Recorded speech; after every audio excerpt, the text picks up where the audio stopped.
एक couple car से अपने बच्चे को एक ऑर्फनेज के बाहर फेंक कर चले जाते हैं। बताओ यार कितने निर्दयी माँ बाप है ये। खैर मिस्टर वोंग अगली सुबह उस बच्चे को ऑर्फनेज के बाहर से उठाते हैं। वोंग उस बच्चे का नाम नॉर्बेट रख देते हैं। वोंग को तो नॉर्बेट बिल्कुल पसंद ही नहीं आता। साथ ही वो ये भी जानते थे कि नॉर्बेट को कोई भी पेरेंट्स अडॉप्ट नहीं करने वाला, क्योंकि नॉर्बेट बहुत ही काला और बदसूरत दिखता है। इसीलिए अब उन्हें नॉर्बेट को पालना होगा, ये वो सोच लेते हैं। वक्त गुजरता है और नॉर्बेट थोड़ा बड़ा हो जाता है। केट नाम की खूबसूरत सी बच्ची उसकी दोस्त भी बन जाती है। वो नॉर्बेट को साइकिल चलाना सिखा रही होती है, मगर नॉर्बेट है कि बार बार गिर जाता है। फिर भी केट हार नहीं मानती। नॉर्बेट और केट हमेशा हर काम साथ में करते हैं। अब एक दिन की बात है कि नॉर्बेट और केट ये फैसला करते हैं कि हमें शादी कर लेनी चाहिए। इसलिए वो दोनों एक ओक के पेड़ के नीचे एक दूसरे को हस्बैंड वाइफ मानकर किस भी कर लेते हैं और फिर दोनों साथ में खुशी खुशी रहने लगते हैं। मगर जल्द ही उनकी इस खुशी पर किसी की नजर लगने वाली थी, क्योंकि 2 हफ्ते के बाद ही एक कपल केट को अडॉप्ट करके अपने घर लेकर जाते हैं, जिससे नॉर्बेट फिर से अकेला पड़ जाता है। वो उदास रहने लग जाता है। वो केट की याद में किसी तरह अपनी जिंदगी गुजार रहा होता है। यहाँ से 5 साल के बाद जब एक दिन नॉर्बेट ग्राउंड में खेलने के लिए गया होता है, तो दोस्तों वहाँ वो 2 जुड़वा भाई नॉर्बेट को परेशान करने आ जाते हैं। वो नॉर्बेट को पीटने लग जाते हैं और तब एक रसपुतिया नाम की मोटी काली भद्दी सी दिखने वाली लड़की आकर उन दोनों भाइयों को मजा चखाती है और नॉर्बेट को बचा लेती है। फिर वो खुद को बिना नॉर्बेट की मर्जी से उसकी गर्लफ्रेंड भी घोषित कर देती है और यहाँ से हर टाइम नॉर्बेट के साथ रहने लगती है। अब यहाँ पर मामला यह है कि सारे बच्चे रसपुतिया से डरते हैं, इसीलिए वो नॉर्बेट को भी हर गेम में शामिल करने लग जाते हैं और उसकी भी इज्जत करते हैं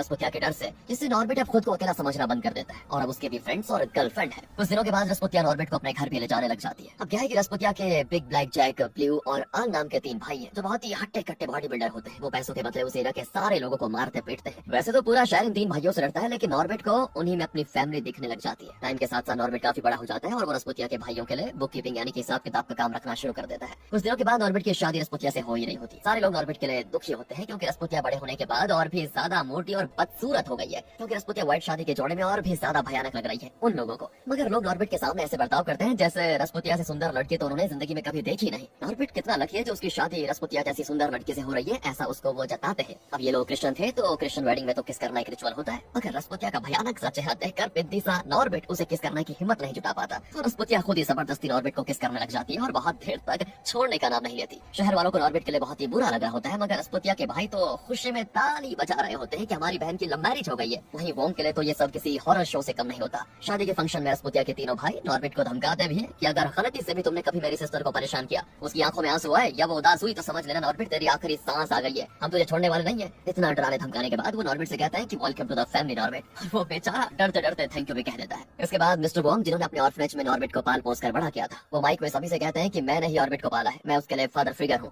नॉर्बेट बचपन से कहा करता था कि मैं एक सुंदर राजकुमारी से शादी करूंगा, मगर देखिए दोस्तों, उससे शादी की मगर किसी गोरेली जैसी दिखने वाली लड़की से। ये सुनकर रसपुतिया के भाई खड़े हो जाते हैं कि क्या बकवास कर रहा है बे, और तब वोंग कहते हैं कि अरे मैं तो मजाक कर रहा था, शादी ब्याह में तो हंसी मजाक होती रहती है ना, क्या तुम तीनों आज के दिन भी लड़ाई करोगे? तब तीनों भाई बैठ जाते हैं और वोंग मजाक के नाम पे अपने दिल की बातें कहना जारी रखता है। अब शादी हो जाने के बाद रसपुतिया जब अपने घर के दरवाजे पे होती है तो नॉर्बेट से कहती है तो मुझे गोद में उठाकर रूम में ले चलो। बेचारा नॉर्बेट लाख कोशिश करता है मगर वो उसको उठा नहीं पाता, तो वो गुस्से में खुद ही अंदर चली जाती है। इसके बाद रसपुतिया एक सेक्सी ड्रेस पहनकर नॉर्बेट के सामने आती है और उसकी ओर छलांग लगाती है। बस फिर क्या था, उनका बेड टूट जाता है। इस तरह रसपुतिया कई बार इनिशिएट होने की कोशिश करती है और हर बार उसका बेड टूट जाता है। टाइम गुजरता है और रसपुतिया को अपने पड़ोस में रहने वाले डॉग से बहुत दिक्कत होती है, क्योंकि वो उसको देखकर तेज आवाज में भौंकने लगा था, इसलिए वो उस डॉग के ओनर को बहुत डांटती भी है। अब रसपुतिया इतनी मोटी हो चुकी है कि वो अपने कार में भी फिट नहीं आती, मगर फिर भी जबरदस्ती उस कार में ठूस ठास कर बैठ जाती है। इससे होता यह है कि उसकी बॉडी से टच होकर हमेशा हॉर्न बजने लग जाता है, लेकिन रसपुतिया अपनी गलती कभी नहीं मानती। उसे तो यही लगता है कि नॉर्बेट ही मेरी सीट को ऊपर कर देता है, बताओ। इसलिए वो नॉर्बेट को हमेशा डांट देती, और जब नॉर्बेट उसको समझाने की कोशिश करता कि तुम्हारे बढ़ते वजन की वजह से ये सब हो रहा है, तो वो ऑफेंड होकर उसको स्लैप कर देती। दूसरी ओर रसपुतिया के तीनों भाई मिस्टर वोंग के पास जाते हैं और उनका ऑर्फनेज खरीदना चाहते हैं, मगर वोंग उसको बेचने से इनकार कर देते हैं, क्योंकि उनको पता है कि ये लोग अगर उस ऑर्फनेज को खरीदेंगे तो वहाँ पे जरूर कोई गंदा काम शुरू कर देंगे। इसलिए तीनों भाई वोंग को मारने की धमकी देते हैं, मगर वोंग अपने हथियार निकाल कर उनको धमकाता है और कहता है कि सुनो, मैं शहर के बाकी लोगों की तरह नहीं हूँ जो तुमसे डर जाऊँ।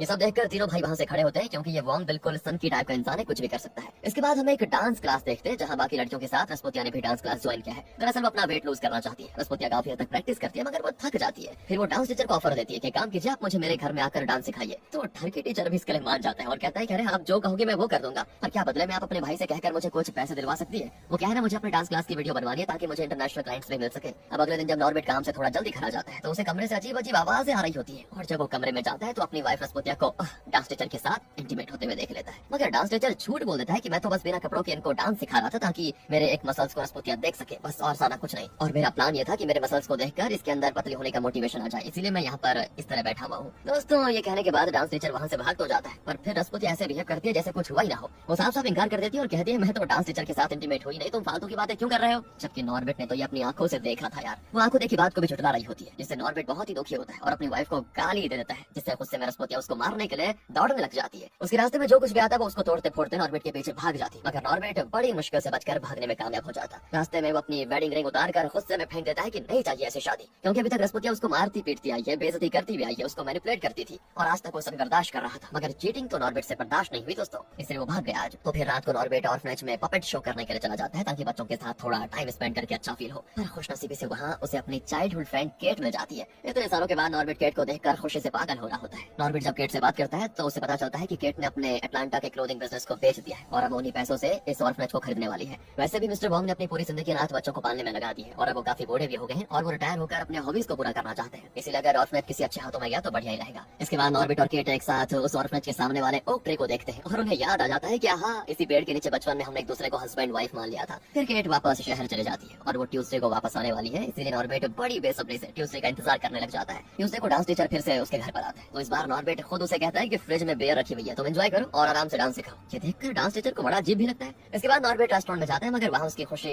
दुख में बदल जाती है, क्योंकि केट अकेले नहीं बल्कि अपने मंगेतर डियोन के साथ आई हुई थी। डियोन रियल एस्टेट का काम करता है, बहुत ही जल्दी केट से शादी भी करने वाला है और ये सब जानकर नॉर्बिट का दिल टूट जाता है बेचारे का। अगले दिन रस्पुतिया नॉर्बिट के साथ पिकनिक पे जाती है और जब वो वापस आती है तो उसे अपने पड़ोसी का डॉग दिखता है। उसे उस डॉग पे बहुत गुस्सा आता है और उस डॉग को मारने के लिए वो कार से हिट भी करती है, क्योंकि वो डॉग हमेशा रस्पुतिया पे भौंका करता है, जिससे बेचारे डॉग को भी हॉस्पिटल जाना पड़ता है। लेकिन इस बात से नॉर्बिट को बहुत दुख होता है कि मैं करूँ क्या इसका। वो अब अपना सामान पैक करके रस्पुतिया को छोड़कर जाने लग जाता है, क्योंकि उसको समझ आ गया था कि रस्पुतिया अच्छी औरत है नहीं, वो बहुत ही सेल्फिश और हार्टलेस है। और तब रस्पुतिया भी गुस्से में कहने लग जाती है कि जाओ जाओ, तुम्हारे पास ना तो रहने का घर है ना खाने के लिए कोई चीज, तुम जाओगे भी तो कहाँ जाओगे। मगर फिर भी नॉर्बिट रुकने का नाम नहीं लेता और तब देखिए वो बहाना बनाती है कि अरे मैं प्रेग्नेंट हूँ, तुम्हारे बच्चे की माँ बनने वाली हो, ऐसी सिचुएशन में तुम मुझे छोड़कर कैसे जा सकते हो। ये सुनने के बाद रुक जाता है दोस्तों नॉर्बिट। अगले दिन वो लोग एक कार्निवल में जाते हैं जहाँ केट भी अपने उस मंगेतर डियोन के साथ आई होती है। यहाँ नॉर्बिट केट को बता देता है कि मैं भी अपने वाइफ के साथ आया हुआ हूँ। फिर वो उसे अपनी वाइफ से मिलवाता है। केट रस्पुतिया की काफी तारीफ भी करती है और उससे बात भी करने लग जाती है, मगर रस्पुतिया उससे काफी रूडली बात करती है, बदतमीजी से। और फिर कुछ देर के बाद नॉर्बिट को रस्पुतिया बता देती है कि मैं कोई प्रेग्नेंट वगैरह नहीं हूँ, मैंने तो बस तुम्हें रोकने के लिए छोड़ कहा था। अब ये जानकर नॉर्बिट को और भी ज्यादा दुख हो जाता है। इसी दौरान केट रस्पुतिया के भाइयों से मिलती है, वो उन्हें बता देती है कि हम लोग ऑर्फनेज खरीदने वाले हैं। ये जानकर तीनों भाई काफी हैरान कि मिस्टर वोंग ने हमें तो ऑर्फनेज नहीं बेचा और अब वो केट को ऑर्फनेज बेचने के लिए कैसे तैयार हो गए। थोड़ी देर के बाद रस्पुतिया नॉर्बिट को केट के साथ डांस करते हुए देख लेती है और गुस्से में नॉर्बिट के ऊपर एक बॉक्स भी गिरा देती है, जिससे बेचारा नॉर्बिट बेहोश और उसे हॉस्पिटल में एडमिट करवाया जाता है। लगता है इसका काम सभी को हॉस्पिटल भेजना ही है। फिर वहाँ केट उससे मिलने के लिए जाती है। दूसरी ओर डियोन केट को छोड़कर भाग रहा होता है, क्योंकि वो अपनी जिंदगी दूसरों के बच्चों को पालते हुए नहीं गुजारना चाहता,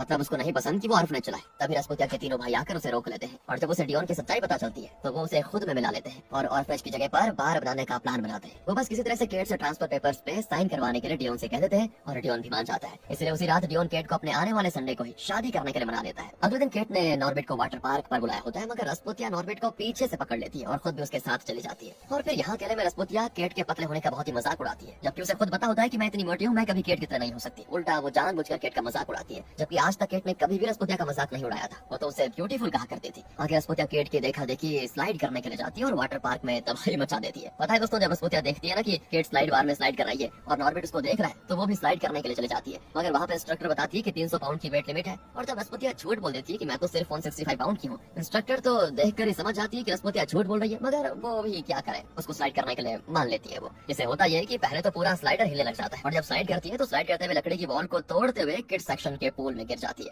और उसके गिरते पूल का सारा पानी उछलकर बाहर चला जाता है और पूल बिल्कुल सूख जाता है। उस पूल में एक बच्ची होती है, उसके तो डर के मारे बुरे हाल हो जाते हैं उसको देखकर। बेचारी मन में सोच रही थी कि अगर ये मोटी भैंस मेरे ऊपर गिर गई तो मेरी तो चटनी बन जाएगी। रस्पुतिया की इस हरकत की वजह से नॉर्बिट काफी शर्मिंदगी महसूस करता है सभी के सामने। इसीलिए जब अगले दिन केट नॉर्बिट को मिलने के लिए बुलाती है तब नॉर्बिट अपनी वाइफ को साथ में नहीं लेकर जाना चाहता। वो रस्पुतिया से झूठ बोलता है कि मुझे कुछ स्टेशनरी का सामान चाहिए तो तुम ला दोगी क्या। तो रस्पुतिया तो तुरंत ही मना करते हुए कहती है मैं तुम्हारी कोई नौकर नहीं हूँ, जाओ खुद लेकर आ जाओ। नॉर्बिट यही तो चाहता था, उसका प्लान कामयाब हो गया। इसलिए वो हर रोज अब ऐसे ही बहाने बनाकर केट से मिलने के लिए आ जाता। उसे मतलब केट के साथ टाइम स्पेंड करना बहुत ही अच्छा लग रहा था। बचपन में केट उसको साइकिल चलाना नहीं सिखा पाई थी, तो अब वो यह अधूरा काम पूरा कर लेती है। हमेशा की तरह एक दिन फिर से नॉर्बिट बहाना करके केट से मिलने जा रहा होता है, मगर रस्पुतिया के तीनों भाई आ जाते हैं और उसे ट्रांसफर पेपर देकर कहते हैं कि ये कंस्ट्रक्शन परमिट है, इस पे केट का साइन करवा के लेकर आना, तभी हम तुम्हें उसके पास जाने देंगे, नहीं तो टांगे तोड़ देंगे। नॉर्बिट को नहीं पता होता कि वो किस चीज का पेपर है, उसे तो किसी तरह बस केट से मिलने जाना था, इसीलिए वो उनकी बात मान लेता है। वो केट के साथ काफी अच्छा यहाँ टाइम गुजारता है और फिर वो उस पेपर पे साइन भी करवा लेता है। दूसरी ओर रस्पुतिया का छोटा भाई उसे बता देता है कि नॉर्बिट केट से मिलने के लिए रेस्टोरेंट गया हुआ है। रस्पुतिया गुस्से में लाल पीली होकर उसके पास जाती है, मगर वो लोग तो चर्च जा चुके थे जहाँ फादर के कहने पर केट अपनी शादी के लिए एक बार रिहर्सल करती है और इसमें नॉर्बिट उसका साथ देता है और वो साथ देते देते अपने दिल की बात बता देता है कि वो केट से कितना प्यार करता है और फिर वो उसे किस भी कर लेता है। तभी रस्पुतिया उन दोनों को चर्च में किस करते हुए देख लेती है और बिल्कुल शॉक्ड उसने कभी नहीं सोचा था कि नॉर्बिट इतनी सुंदर लड़की पटा लेगा। इसी वजह से रसपुतिया का छोटा सा कार एक्सीडेंट भी हो जाता है। दूसरी ओर केट नॉर्बिट के कन्फेशन से कंफ्यूज हो जाती है कि अब मुझे क्या करना चाहिए। यही सब सोचते सोचते वो वहाँ से चली जाती है और उसके पीछे पीछे नॉर्बिट भी चला जाता है। इसलिए जब रसपुतिया चर्च में आती है तो वहाँ उसे कोई नहीं मिलता और जब नॉर्बिट वापस घर आता है तो सबसे पहले पेपर्स अपने सालों को दे देता है। इसके बाद तो फिर जब रसपुतिया घर आती है तो वो नॉर्बिट की जमकर पिटाई करती है। उसे कहती है कि अगर मैंने तुम्हें दोबारा केट से बात करते हुए कहीं देख भी लिया ना गलती से तो केट के फेस पर मैं एसिड डाल दूंगी, समझ गए। और फिर ये देखिए दोस्तों, पनिशमेंट के तौर पर नॉर्बिट को सफाई करने के लिए बेसमेंट में बंद कर देती है। दूसरी ओर डियोन केट को बता देता है कि कल नॉर्बिट ने उससे ट्रांसफर पेपर पर साइन करवा लिया है। अब इस बारे में बात करने के लिए केट गुस्से में नॉर्बिट के पास आती है, मगर नॉर्बिट उस समय समझ आता है कि रसपुतिया हमारी बातें सुन रही है। इसलिए वो चिल्ला चिल्लाकर केट से कहता है कि मैं सिर्फ अपनी प्यारी वाइफ से प्यार करता हूँ, मैं तो केट की शक्ल भी नहीं देखना चाहता। अब केट नॉर्बिट के इस बर्ताव से काफी हर्ट होती है और गुस्सा होकर चली जाती है वहाँ से। उसी रात नॉर्बिट के हाथ डियोन के खिलाफ कुछ सबूत रखते हैं और वो केट को वार्न करने के लिए कॉल करता है, पर वो तो नॉर्बिट से नाराज है, इसलिए उसकी बात सुने बिना ही कॉल कट कर देती है। तब नॉर्बिट केट के घर जाने के लिए निकलता है, मगर उसे रसपुतिया और उसके तीनों भाई पकड़ लेते हैं और फिर से वहीं बेसमेंट में बंद कर देते हैं। बताओ, फिर वो लोग अगले दिन नॉर्बिट को केट की शादी में भी नहीं लेकर जाते, मगर नॉर्बिट केट को बताना चाहता था कि उसका होने वाला पति अच्छा इंसान नहीं है, इसलिए वो किसी तरह से विंडो से बाहर निकल जाता है, साइकिल से चर्च की ओर जाने लग जाता है। मगर रसपुतिया का एक भाई जिसे वो नॉर्बिट पे नजर रखने के लिए कह कर गई थी, वो कॉल करके उसे इन्फॉर्म कर देता है कि नॉर्बिट भाग चुका है। और तब चर्च से रसपुतिया और उसके दोनों भाई नॉर्बिट को रोकने के लिए अपनी कार से निकलते हैं। वहीं मिस्टर वॉन्ग और उसके बच्चे किसी तरह शादी में रुकावट डाल देते हैं। वो लोग नाचना गाना शुरू कर देते हैं। रास्ते में नॉर्बिट को रसपुतिया और उसके भाई मिल जाते हैं। वो लोग पूरी कोशिश करते हैं कि नॉर्बिट शादी तक ना पहुंचे। अब पहले तो रसपुतिया नॉर्बिट को साइकिल चलाते देखकर हैरान हो जाती है और कहती है कि तुम्हें तो साइकिल चलाना आता नहीं था ना। तो नॉर्बिट प्राउडली कहता है कि मुझे केट ने सिखाया, समझी तुम। ये सुनकर रसपुतिया और जल उठती है, उसके अंदर आग जल जाती है और वो नॉर्बिट का गला दबोच लेती है। फिर सामने से जब एक कार आ रही होती है तब रसपुतिया नॉर्बिट को छोड़ देती है और बैलेंस बिगड़ने से वो सीधा जंगल की ओर चला जाता है और छोटे से पोखर में जाकर गिर जाता है। फिर नॉर्बिट साइकिल को निकालने में टाइम ना गवाकर पैदल ही आगे बढ़ता है। दूसरी ओर डियोन इरिटेट हो जाता है और सभी से कहता है कि बस बहुत हुआ नाच गाना, अब तो मुझे शादी करनी है। फिर वो जैसे शादी के प्रोसेस को आगे बढ़ाने लगता है तो नॉर्बिट गिरते पड़ते नदी नाले से होते हुए किसी तरह आखिर में केट के पास पहुंच ही जाता है और उनकी शादी रोककर सबके सामने पहले तो केट को आई लव यू कहता है। उसी वक्त वहाँ पर रसपुतिया और उसके भाई भी पहुंच जाते हैं। गुस्से में रसपुतिया कहती है कि क्या कहा तुमने, मगर आज नॉर्बिट उससे डरता नहीं, उसके सामने कबूल करता है कि मैं तुमसे नहीं बल्कि केट से प्यार करता हूँ। मैं तो तुम्हारे साथ सिर्फ तुम्हारे डर की वजह से रह रहा था, पर अब मैं और नहीं डरना चाहता, मुझे भी अपनी लाइफ जीनी है एक नॉर्मल इंसान की तरह। इसके बाद तो नॉर्बिट डियोन की सच्चाई भी बता देता है कि डियोन फ्रॉड इंसान है। केट वो तुमसे सिर्फ तुम्हारे पैसों के लिए शादी करना चाहता है, उसने पैसों के लिए पहले भी कई सारी लड़कियों को ठगा हुआ है। डियोन की कई सारी बीवी बच्चे भी हैं। इतना ही नहीं, डियोन रसपुतिया के भाई के साथ मिलकर तुम्हारा ऑर्फनेज भी हथियाना चाहता है। और तब डियोन बीच में बोल पड़ता है कि अरे क्या बकवास कर रहा है। वो केट से कहता है कि देखो ये नॉर्बिट तुम्हें चाहता है, इसलिए वो हमारी शादी रुकवाने के लिए झूठी कहानी सुना रहा है। मगर दोस्तों नॉर्बिट के पास जो सबूत थे वो सभी को दिखाना चाहता है, मगर पानी में गिरने की वजह से सबूत तो मिट चुके थे। इसके बाद नॉर्बिट डियोन की पहले की सारी वाइफ्स और बच्चों को पेश करता है और जब वो लोग डियोन की सारी सच्चाई केट को बताते हैं कि किस तरह से हमें डियोन ने शादी करके छोड़ दिया और हमारे पैसे भी चुरा लिए, तो केट हैरान हो जाती है और वो ये शादी करने के लिए फाइनली मना कर देती है। तब रसपुतिया और उसके भाई नॉर्बिट को मारने के लिए दौड़ते हैं, मगर उस इरा के सारे लोग मिलकर नॉर्बिट की ढाल बनकर खड़े हो जाते हैं और उसे बचा लेते हैं। साथ ही वो लोग रसपुतिया और उसके भाइयों को मार मार कर भगा देते हैं। फिर केट उसी ओक ट्री के नीचे सबके सामने नॉर्बिट को एक प्यारी सी किस करके उससे शादी कर लेती है और शहर के सारे लोग नॉर्बिट के लिए बड़े खुश होते हैं। और रही बात रसपुतिया और उसके भाइयों की, तो वो मैक्सिको के किसी शहर में जाकर क्लब खोल लेते हैं और अपनी ड्रीम लाइफ। ग्लोबल वार्मिंग के वजह से पृथ्वी का ग्लोबल टेम्परेचर लगातार नीचे गिरता चला गया और इसी वजह से पूरी पृथ्वी पर बर्फ जम गई, जिस कारण पृथ्वी के बहुत सारे लोग मारे गए और जो भी लोग बच पाए वो लोग स्नो पियर्सर नाम के एक ट्रेन में चढ़ गए जो बिना रुके लगातार चलते ही जा रही थी। इस रेल को पृथ्वी के सभी रेलवे ट्रैक्स को जोड़कर बनाया गया था, जहां इस ट्रेन को पृथ्वी का एक चक्कर लगाने में पूरा 1 साल का समय लगता है। और इस ट्रेन को विल्फर्ड नाम के एक आदमी ने बनाया था, जो हमें कहानी में आगे दिखेगा। अब हमें 17 साल बाद का सीन दिखाया जाता है, जहां हम कुछ लोगों को ट्रेन के आखिरी डिब्बे में देखते हैं, जिनके पास खाने पीने की कमी थी और उनके पास पहनने के लिए ढंग के कपड़े भी नहीं थे। दरअसल इस ट्रेन के आगे वाले हिस्से में अमीर लोग रहते थे और उनके लिए वहां पर हर एक सुख सुविधाएं थी, लेकिन जो लोग अपनी जान बचाने के लिए फ्री में इस ट्रेन में चढ़े थे उन्हें किसी भी तरह की सुख सुविधाएं नहीं दी जाती थी और उन लोगों को फ्री लोडर्स कहा जाता था। अब ये लोग सिर्फ इस उम्मीद में जिंदा थे कि कभी ना कभी पृथ्वी में जमी बर्फ पिघलेगी ताकि वह सभी एक बार फिर से बाहर की दुनिया में जा सकेंगे। अब आगे हम 2 गार्ड्स को ट्रेन की आखिरी डब्बे में देखते हैं, जहां वह फ्री लोडर्स की गिनती करके उन्हें खाने के लिए प्रोटीन बार्स देते हैं। फिर गार्ड्स के जाते ही कर्टिस नाम का आदमी सभी के प्रोटीन बार्स में कुछ ढूंढने लगता है, जिस पर तान्या नाम की एक औरत बताती कि वह जिस चीज को ढूंढ रहा है वह उसके बेटे टिमी के प्रोटीन बार में है। तब कर्टिस को उस बार में एक कैप्सूल मिलता है जिसके अंदर एक मैसेज था। दरअसल आगे वाले डिब्बे से कोई उनके लिए हर रोज प्रोटीन बार्स के जरिए मैसेज भेजता था। फिर कर्टिस उसे लेकर गिलियम नाम के एक बुजुर्ग आदमी के पास जाता है और उनको वही कैप्सूल देता है, जिसको देखने पर गिलियम को किसी नेम नाम के एक आदमी के बारे में पता चलता है जो इस ट्रेन के सभी दरवाजे को खोल सकता है, क्योंकि उसी ने ही इस ट्रेन के सिक्योरिटी सिस्टम्स को डिजाइन किया था। लेकिन इस समय उसे ट्रेन के जेल वाले हिस्से में कैद करके रखा गया है। अब अगले सीन में एक औरत कुछ गार्ड्स के साथ वहां आकर तान्या के बेटे टीमी और एंड्रयू के बेटे एंडी को जबरदस्ती अपने साथ ले जाती है, जिस पर एंड्रयू अपने बेटे को बचाने की कोशिश में गार्ड्स से लड़ता है और अपना एक जूता उतारकर उनकी तरफ फेंकता है, जिसके बदले में कुछ गार्ड्स एंड्रयू का एक हाथ छेद में डालकर ट्रेन से बाहर निकाल देते हैं। तब मेसन नाम की औरत, जिसका काम इस ट्रेन में शांति बनाए रखने का था ताकि फ्री लोडर्स कभी भी विरोध न करें, वो एंड्रयू के जूते को उठाकर सभी फ्री लोडर्स को धमकाते हुए कहती है कि जिस तरह इस जूते को हम पैर में पहनते हैं ना कि सर पर, ठीक उसी तरह तुम्हारी जगह ट्रेन के आखिरी डिब्बे में है, न कि आगे के डिब्बे में, क्योंकि वो जगह सिर्फ अमीर लोगों के लिए है। और फिर उसका लेक्चर खत्म होने के बाद हम देखते हैं कि ठंड की वजह से एंड्रयू का हाथ अब बर्फ की तरह जम चुका है, जिस पर एक गार्ड हथौड़े से उसको तोड़ देता है। उसके बाद हम कर्टिस और गिलियम को बातें करते देखते हैं, जहां कर्टिस दावा करता है कि गार्ड्स के बंदूकों में गोली ही नहीं है।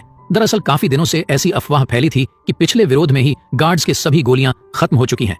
इसीलिए कर्टिस एक गार्ड के पास जाकर उसका बंदूक अपने माथे पर रखता है, लेकिन ट्रिगर दबाने के बाद भी गोली नहीं चलती, जिससे ये साफ हो जाता है कि बंदूक में गोली नहीं है। इसीलिए अब सभी फ्री लोडर्स गार्ड्स को मारते हुए ट्रेन के जेल वाले हिस्से में पहुंच जाते हैं। अब यहाँ पर उन्हें नेम और उसकी बेटी योना मिलती है, और वो दोनों ही क्रोनोल नाम के एक पदार्थ का नशा किया करते थे। अब नेम कर्टिस से कहता है कि वो ट्रेन के हर एक दरवाजे को खोलने के बदले 2 क्रोनोल लेगा, जिस पर कर्टिस उसकी बात मान लेता है। अब वो लोग नेम की मदद से दरवाजा खोलकर ट्रेन के आगे वाले डब्बे में जाने लगते हैं, जहां खिड़की खोलकर देखने पर उन्हें बाहर की तरफ बर्फ ही बर्फ दिखाई देती है, जो इतने सालों बाद भी जमी हुई थी। वहीं थोड़ा और आगे जाने पर वो लोग ट्रेन के एक ऐसे डब्बे में पहुंचते हैं जहां पॉल नाम का एक आदमी उनके लिए प्रोटीन बार्स बना रहा था। अब यहाँ कर्टिस देखता है कि वो लोग जिन प्रोटीन बार्स को इतने सालों से खाते आ रहे हैं, उन्हें हजारों कॉकरोचों को पीस कर बनाया जाता है, जो देखकर वो अपने साथी एडगर से कहता है कि बाकी लोगों को इस बारे में पता नहीं चलना चाहिए कि वो लोग अब तक क्या खाते आ रहे हैं। उसके बाद कर्टिस पॉल से सवाल करता है कि क्या तुम ही प्रोटीन बार्स में मैसेज डालकर भेजते हो, जिस पर पॉल बताता है कि उसे ये कैप्सूल्स आगे के हिस्से से मिलता है। तब कर्टिस को कैप्सूल के जरिए एक और संदेश मिलता है, जिसमें वाटर लिखा हुआ था, क्योंकि आगे के डिब्बे में वाटर रिसाइकल का डब्बा आने वाला था, जिसे कब्जा करने पर वो ट्रेन के वाटर सप्लाई को रोक सकते हैं और इस तरह से वह मेसन से अपनी शर्तें मनवा सकते हैं। और उधर कर्टिस नोटिस करता है कि दरवाजे को खोलने से पहले ही योना बता देती है कि उस दरवाजे के पीछे क्या है, यानी कि वो चीजों के आर पार देख सकती है। तभी योना देखती है कि एक दरवाजे के पीछे मेसन के बहुत सारे गुंडे मौजूद हैं, जिनके हाथों में कुल्हाड़ी है। इसीलिए वो अपने पिता नेम को दरवाजा खोलने से रोकती है, लेकिन तब तक नेम ने दरवाजा खोल दिया था, जिस कारण फ्री लोडर्स और उन गुंडों में लड़ाई शुरू हो जाती है, जिस लड़ाई में दोनों तरफ के लोग मारे जाते हैं। फिर थोड़ी देर में वो ट्रेन एक ऐसी जगह से गुजरती है जहां से वो नए साल के समय गुजरती है, यानी कि अब तक एक और साल पूरा हो चुका है। इसलिए वह सभी कुछ देर के लिए लड़ाई छोड़कर एक दूसरे को हैप्पी न्यू ईयर विश करते हैं। जिसके बाद हम मेसन को देखते हैं, जो अपने गुंडों को ऑर्डर देती हैं कि वो 75% फ्री लोडर्स को जान से मार दे। तब उसके गुंडे अपने आंखों पर नाइट विजन गॉगल्स लगा लेते हैं, जिस पर योना, जो हर चीज के आर पार देख सकती है, वह बताती है कि अब ये ट्रेन एक अंधेरे टनल से होकर गुजरने वाली है। और अब ट्रेन के टनल में जाते ही वो गुंडे बड़ी आसानी से फ्री लोडर्स को मारने लगते हैं, क्योंकि वो नाइट विजन गॉगल्स की मदद से उन सभी को देख पा रहे थे। पर तभी चैन का एक फ्री लोडर एक मशाल लेकर वहां आ जाता है, जिसके पीछे और भी लोग मशाल लेकर वहां आते हैं। तब मशाल की रोशनी में लड़ाई शुरू हो जाती है, जहां चैन मेसन के एक ऑफिसर को चाकू की नोक पर रखकर लड़ाई रोकने के लिए कहता है, लेकिन मेसन कहती है कि तुम उस ऑफिसर को मार दो, पर मैं अपने गुंडों को नहीं रोकूंगी। जिस पर चैन उस ऑफिसर को जान से मार देता है। वहीं दूसरा ऑफिसर एडगर के गले पर चाकू लगाकर कर्टिस से सरेंडर करने को कहता है, लेकिन कर्टिस के पास बस यही एक मौका था कि वह मेसन को पकड़ सके। इसीलिए वो मेसन को पकड़ने के लिए आगे बढ़ता है। तब वो ऑफिसर एडगर को जान से मार देता है, पर बाद में योना उस ऑफिसर को भी मार देती है। इधर मेसन के पकड़े जाने पर वो अपनी जान बचाने के लिए अपने गुंडों को रोक लेती है। फिर एंड्रयू और तानिया मेसन से अपने बच्चों के बारे में पूछते हैं, जिस पर वो बताती है कि उनके बच्चे विल्फर्ड के पास है, और साथ ही वो अपने जान के बदले उन्हें विल्फर्ड के पास ले जाने का वादा करती है। जिस पर कर्टिस अपने कुछ साथियों को लेकर मेसन के साथ आगे जाता है, जहां वो लोग खेती करने वाले डब्बे और मछली पालने वाले डब्बे से होते हुए स्कूल वाले डब्बे में जा पहुंचते हैं, जहां एक टीचर अमीरों के बच्चों को पढ़ा रही थी। अब वहां पहुंचकर तानिया और एंड्रयू अपने बच्चों की तस्वीर दिखाते हुए उन सब से पूछते हैं कि क्या किसी ने उनके बच्चों को देखा है। जिस पर एक बच्चा बताता है कि उसने कुछ गार्ड्स के साथ उन बच्चों को इंजन वाले डब्बे की तरफ जाते देखा था। फिर इसी दौरान एक आदमी ट्रॉली लेकर आता है और उसकी ट्रॉली में ढेर सारे अंडे थे, जो वो उन सबको बांटते हुए ट्रेन के पिछले डब्बे में चला जाता है और उन फ्री लोडर्स को भी अंडे बांटने लगता है। और वो लोग अंडे ले ही रहे थे कि तभी अचानक अंडे बांटने वाला आदमी उस ट्रॉली से बंदूक निकालता है और उन सभी फ्री लोडर्स को जान से मारने लगता है। और दूसरी तरफ वो टीचर भी अपने टोकरी से बंदूक निकालकर कर्टिस और उनके साथियों पर गोलियां चलाने लगती हैं, जिसमें बेचारा एंड्रयू मारा जाता है।